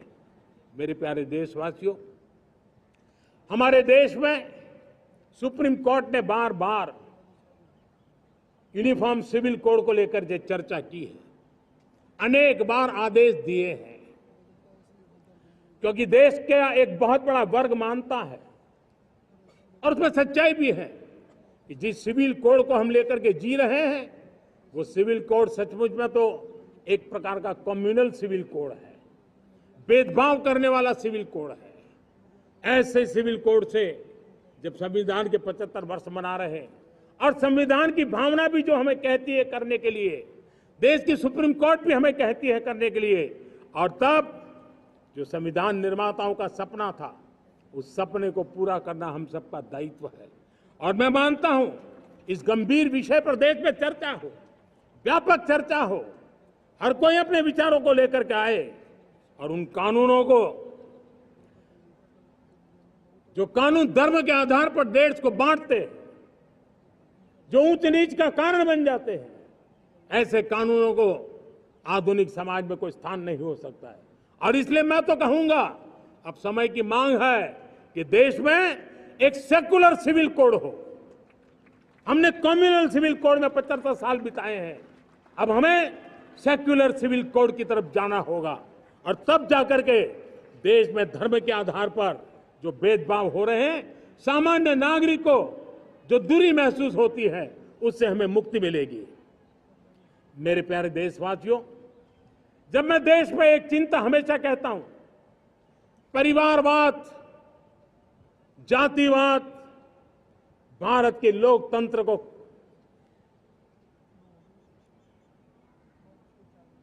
बहुत नुकसान कर रहा है।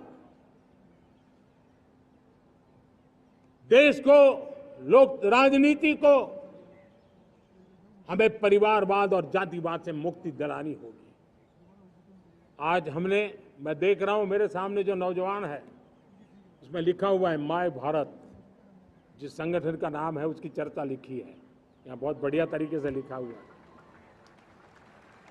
माय भारत के अनेक मिशन है।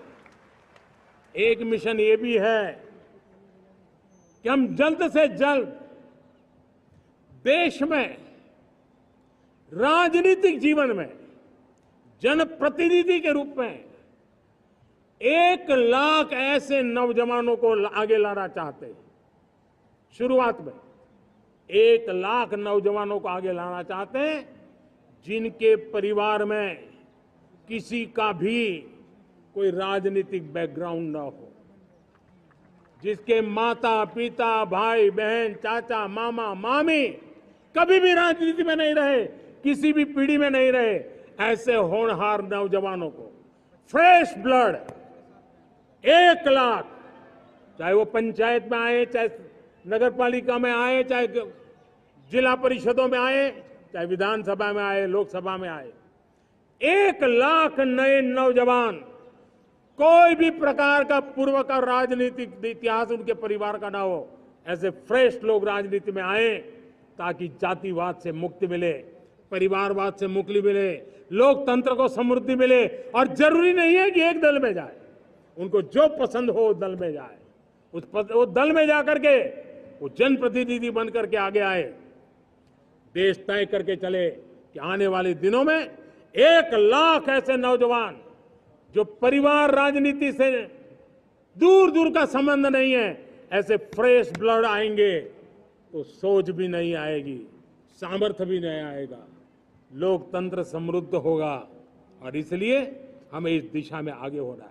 और मैं चाहूंगा कि देश ने बार बार चुनाव इस देश की प्रगति में रुकावट बन रहे हैं, गतिरोध पैदा कर रहे हैं।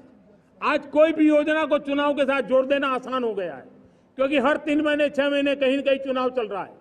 कोई भी योजना जाहिर करोगे आप तो मीडिया में देखेंगे, चुनाव आया तो फलाना हो गया, चुनाव आया तो फलाना हो गया। हर काम को चुनाव के रंग से रंग दिया गया है।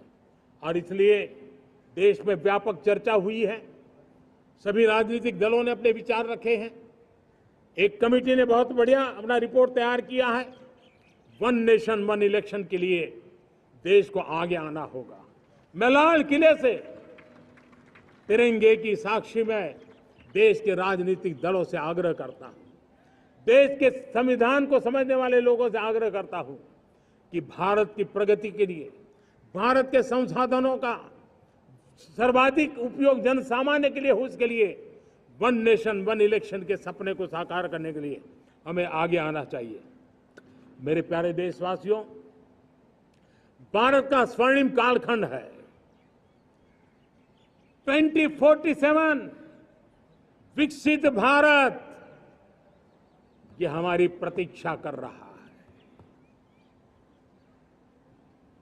बाधाएं, रुकावटें, चुनौतियां, उसको परास्त करके एक दृढ़ संकल्प के साथ ये देश चलने के लिए प्रतिबद्ध है। और साथियों, मैं साफ देख रहा हूं, मेरे विचारों में कोई झिझक नहीं है, मेरे सपनों के सामने कोई पर्दा नहीं है। मैं साफ साफ देख सकता हूं कि यह देश 140 करोड़ देशवासियों के परिश्रम से, हमारे पूर्वजों का खून हमारी रगों में है। अगर वो 40 करोड़ लोग आजादी के सपनों को पूर्ण कर सकते हैं तो 140 करोड़ देशवासी समृद्ध भारत के सपने को साकार कर सकते हैं। 140 करोड़ देशवासी विकसित भारत के सपने को साकार कर सकते हैं। और मैंने पहले भी कहा था कि मेरे तीसरे टर्म में देश तीसरी इकोनॉमी तो बनेगा ही, लेकिन मैं 3 गुना काम करूंगा, 3 गुना तेज गति से काम करूंगा, 3 गुना व्यापकता से काम करूंगा, ताकि देश के लिए जो सपने हैं वो बहुत निकट में पूरे हो। मेरा हर पल देश के लिए है, मेरा हर क्षण देश के लिए है, मेरा कण कण सिर्फ और सिर्फ मां भारती के लिए है। और इसलिए 24/7 और 2047 इस प्रतिबद्धता के साथ आइए, मैं देशवासियों का आह्वान करता हूं। हमारे पूर्वजों ने जो सपने देखे थे, उन सपनों को हम संकल्प बनाए, अपने सपनों को जोड़े, अपने पुरुषार्थ को जोड़े, और 21वीं सदी जो भारत की सदी है, उस सदी में स्वर्णिम भारत बना के रहें, उसी सदी में हम विकसित भारत बना के रहें और उन सपनों को पूरा करते हुए आगे बढ़े। और स्वतंत्र भारत 75 साल की यात्रा के बाद एक नए मुकाम पर बढ़ रहा है, तब हम कोई कोर कसर न छोड़े। और मैं आपको विश्वास दिलाता हूं, आपने मुझे जो दायित्व दिया है, मैं कोई कोर कसर नहीं छोड़ूंगा। मैं मेहनत में कभी पीछे नहीं रहूंगा, मैं साहस में कभी कतराता नहीं हूं, मैं चुनौतियों से कभी टकराते से डरता नहीं हूं। क्यों? क्योंकि मैं आपके लिए जीता हूं, मैं आपके भविष्य के लिए जीता हूं, मैं आप भारत माता के उज्जवल भविष्य के लिए जी रहा हूं। और उस सपनों को पूरा करने के लिए आज राष्ट्र ध्वज के छाया में, तिरंगे की छाया में दृढ़ संकल्प के साथ हम आगे बढ़े। इसी के साथ मेरे साथ बोलिए, भारत माता की, भारत माता की, भारत माता की, वंदे वंदे वंदे वंदे। जय हिंद, जय हिंद, जय Hind.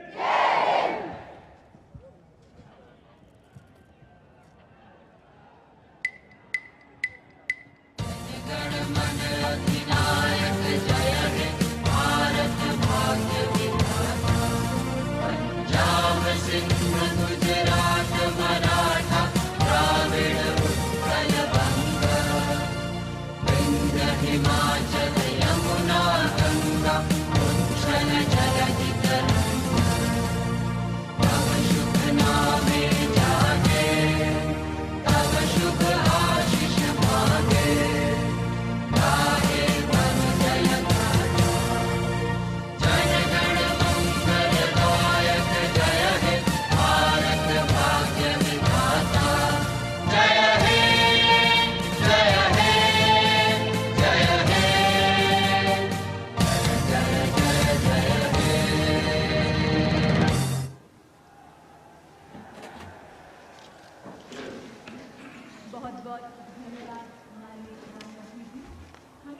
From the ramparts of Red Fort in Delhi, Prime Minister Narendra Modi concluding his first address to the nation after entering his third term as the leader of the government in the country, outlining his hopes and aspirations for the people he leads.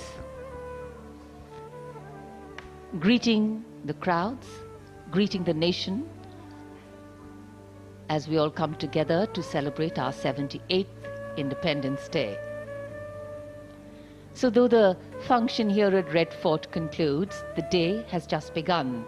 Celebration and cheer are in the air.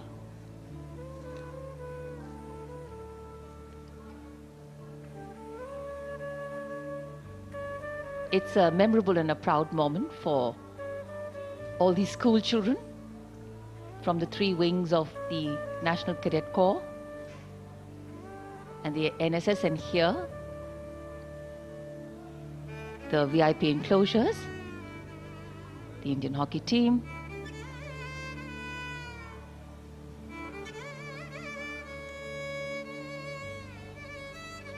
in fact, today is a celebratory day for every Indian living across and inhabiting the many dimensions of our multicultural and multilingual nation, and also across the myriad time zones of our deeply interconnected world. And as we come together today, we celebrate many things. We celebrate our achievements, resilience, our freedom fighters and soldiers, and of course, all those who serve with integrity and diligence this diverse, tolerant, complex, vibrant, paradoxical and incredible nation we call home. The Prime Minister now boarding his vehicle as he makes his way out from Red Fort. लाल किले की प्राचीर से राष्ट्र को संबोधित करने के बाद माननीय प्रधानमंत्री यहां से प्रस्थान कर रहे हैं।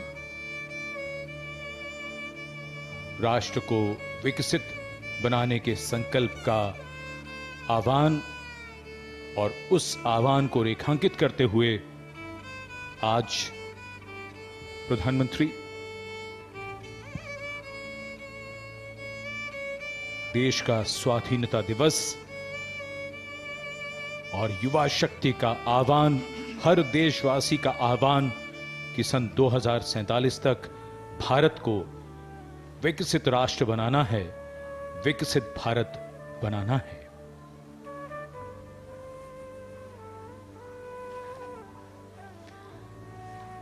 The Central Court, which has seen the passage of time and the passage of dignitaries and the passage of our Independence Day celebrations. The Prime Minister's carcade exiting through the Lahore Gate.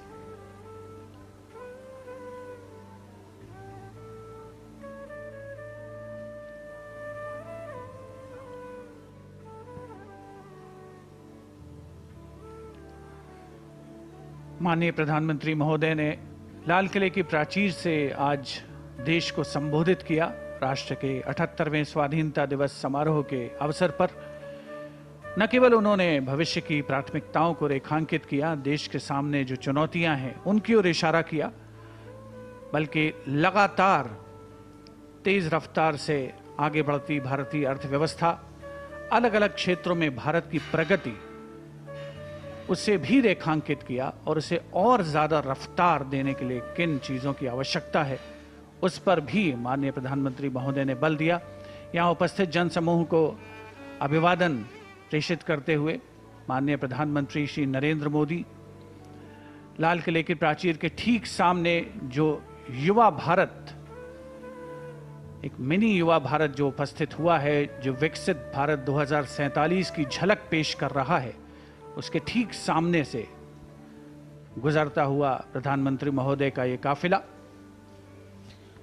और अब इस युवा शक्ति के मन में उत्सुकता बढ़ती हुई, क्योंकि प्रधानमंत्री की कारों का काफिला धीमा होता हुआ ज्ञान पथ के सामने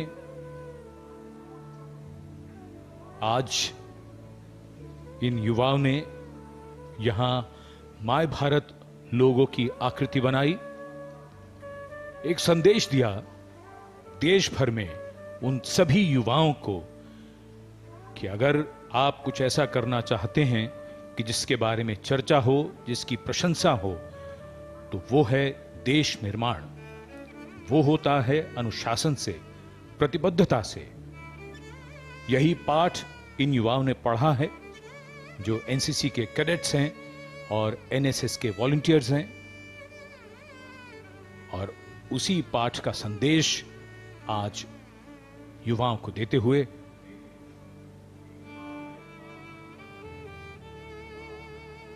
प्रधानमंत्री अब इस युवा शक्ति के बीच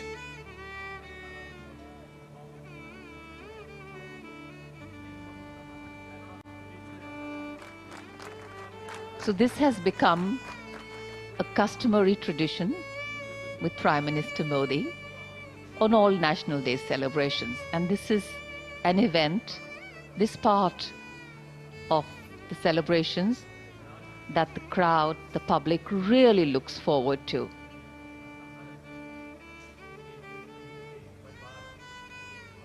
As the Prime Minister walks right into the enclosure where these cadets are sitting for an animated conversation. And that's the beauty of a conversation with young people. They ask questions, they're curious, and in our nation we know that dissent makes us progress, collaboration has helped us grow, and belief in our being Indian keeps us together. National Day celebrations like today ensure the participation of young people. And this is a surefire way of empowering them and embedding in them love and respect for their country. Freedom today is a birthright for all born and brought up in a free India. Today, as these young children see their Prime Minister in their midst, this is also an expression of freedom.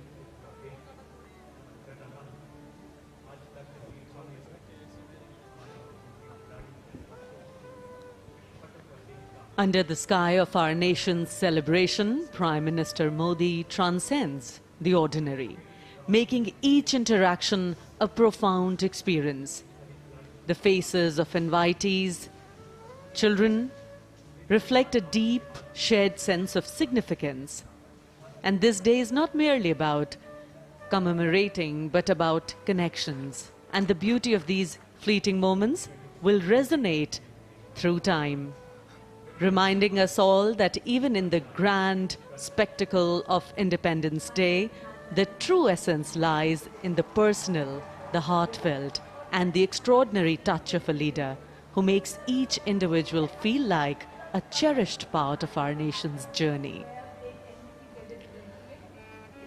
माननीय प्रधानमंत्री महोदय, देश की युवा शक्ति के बीच कभी प्रत्यक्ष संवाद कर रहे हैं, कभी परोक्ष रूप से संवाद कर रहे हैं। राष्ट्रीय कैडेट कोर सदैव अनुशासन और राष्ट्रीय गौरव का स्तंभ रहा है। उसके 2000 कैडेट जो देश के अलग अलग स्कूल से आए हुए हैं, विद्यालयों से आए हुए हैं, वे यहाँ पर उपस्थित हैं और अनुशासन उन्होंने नहीं छोड़ा है। देश के सर्वोच्च नेतृत्व को अपने बीच में देखकर वो आह्लादित हैं, प्रफुल्लित हैं, प्रसन्न हैं, लेकिन साथ ही अनुशासित अंदाज में माननीय प्रधानमंत्री महोदय के अभिवादन का जवाब दे रहे हैं।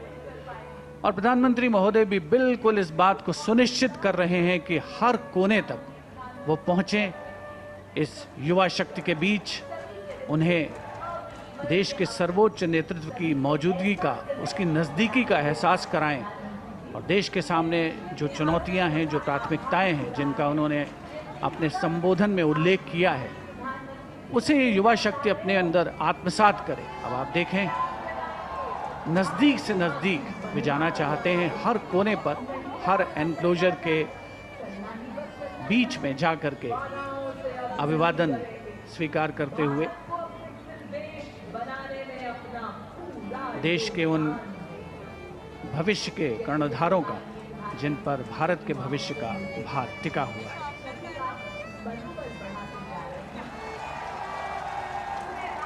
प्रधानमंत्री को अपने बीच पाकर ये युवा बेहद उत्साहित और जोरदार तरीके से लगातार उनका स्वागत कर रहे हैं।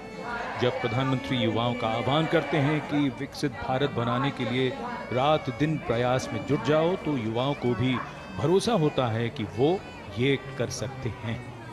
आप में कुछ विलक्षण प्रतिभा है, ये समझने के लिए प्रेरणा भी जरूरी होती है।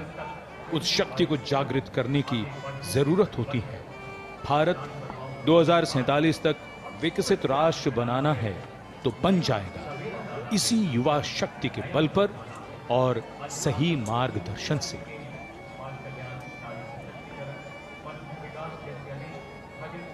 In fact, today, as the Prime Minister was taking stock of our growth and achievements, our sense of pride is accompanied by the realization of the milestones we have yet to achieve, of landmarks and turning points we need to arrive at, so that words like independence and freedom take on true meaning for every Indian down the line. And these are the young people that are going to crest those heights. These are the young people that are going to ensure that individual growth is given meaning by collective growth, that the country moves from strength to strength.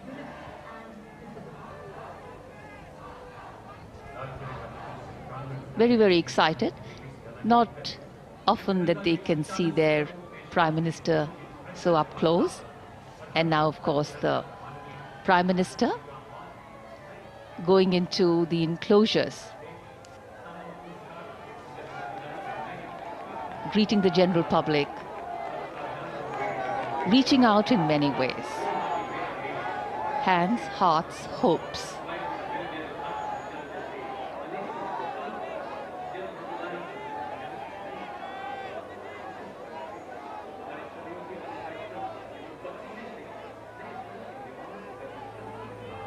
As we celebrate our Independence Day, we not only foreground history, hope, and our home,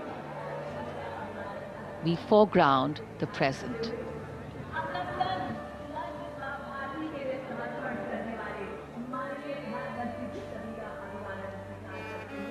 We foreground that which empowers life in our home, this motherland that is protectively and with pride nurtured a civilization that is as timeless as it is dynamic, as ancient as it is modern, and as simple as it is complex. And as we can see, celebrations bring us together. Adversity makes us stronger. And of course, challenges make us resilient. And we are a resilient nation. And the future is ours to manifest. Prime Minister, with a beaming smile and an open heart, takes a moment to interact personally with the crowd.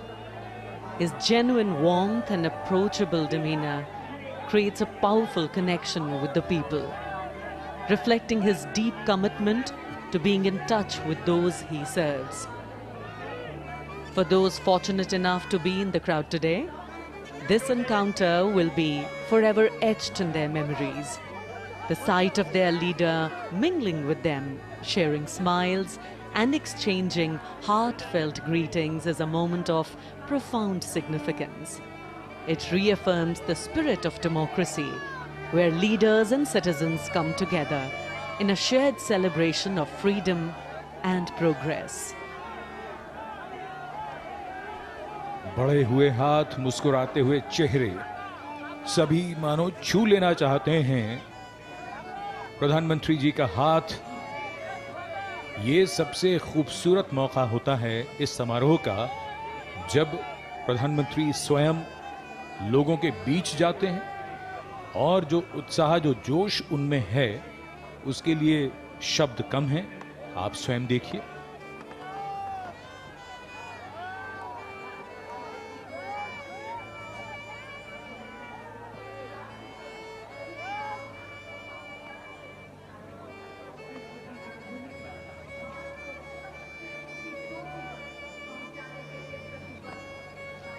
touching hands, touching hearts, and touching lives.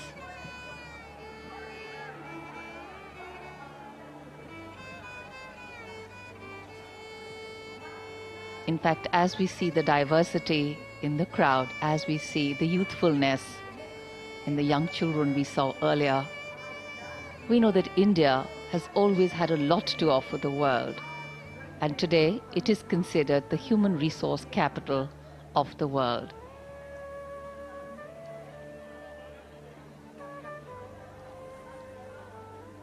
One can never have enough.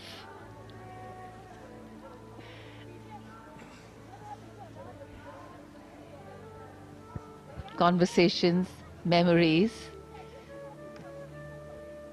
captured by so many for posterity here today.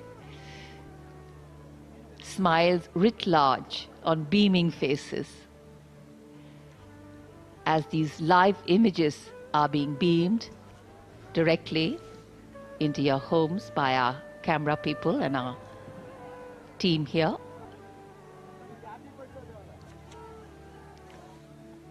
इस वर्ष के स्वाधीनता दिवस समारोह को विशेष कलेवर प्रदान किया है उन विशेष मेहमानों ने जो देश के कोने कोने से इस राष्ट्रीय पर्व का हिस्सा बनने के लिए ऐतिहासिक लाल किले की प्राचीर के समक्ष उसके सामने पहुंचे हैं।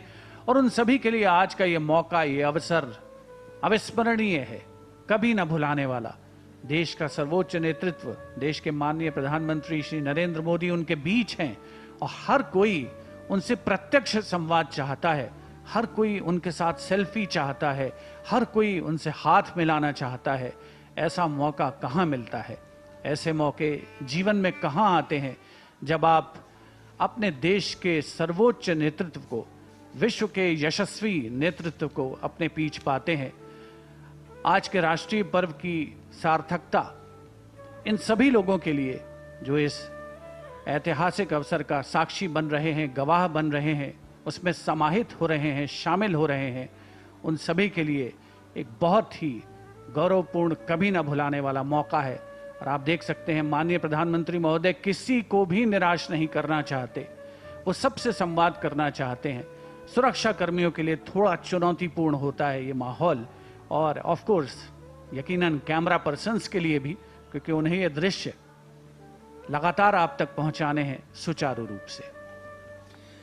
लगातार ये दृश्य और अलग अलग एंगल से प्रधानमंत्री जिन जिन एनक्लोजर्स में जा रहे हैं, और अगर शब्दों में कहें कि जहां तक संभव हो सकता है उससे भी आगे बढ़कर प्रधानमंत्री लोगों से मिल रहे हैं, उनके बढ़े हुए हाथों को स्पर्श कर रहे हैं, और ये यादें बन रही हैं, यादें संजो रहे हैं।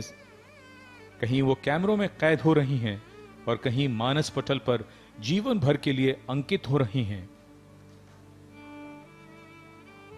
सफल होता हुआ आज का ये स्वाधीनता दिवस समारोह चेहरों की मुस्कान बता रही है कि उनके मन की खुशी उनके चेहरों से किस तरह व्यक्त हो रही है।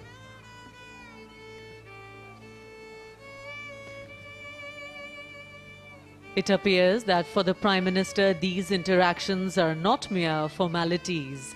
They are cherished moments that underscore his dedication to engaging with citizens from all walks of life. The joy and excitement on his face reveal how much he values these personal connections, taking every opportunity to share in the celebrations and experiences of his fellow countrymen. The ability to form relationships, the ability to form personal connects, that's a gift. And Prime Minister Modi is gifted indeed. Indian democracy at its finest, on display.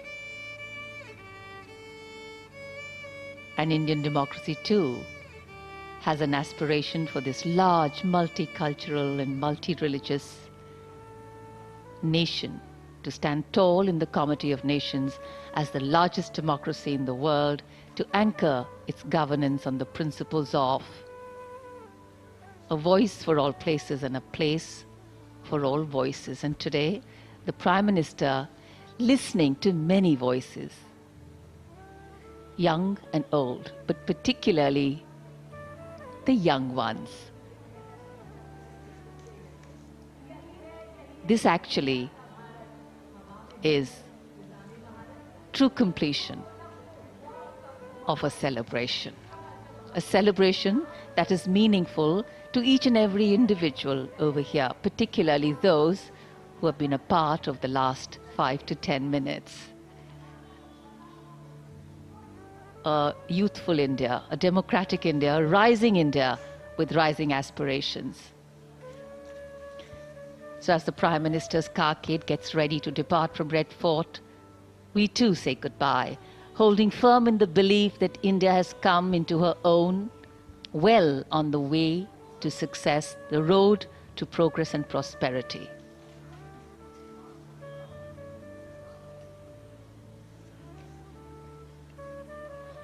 Keeping her core values of democracy intact, growing from strength to strength.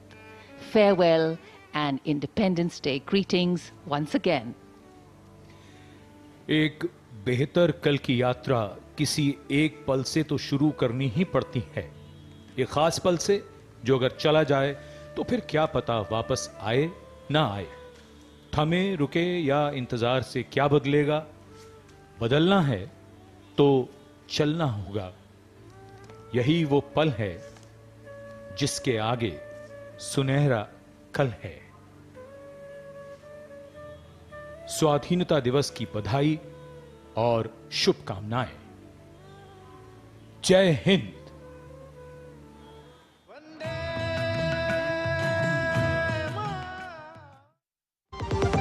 आजादी वो एहसास है जिसके कई रूप हैं,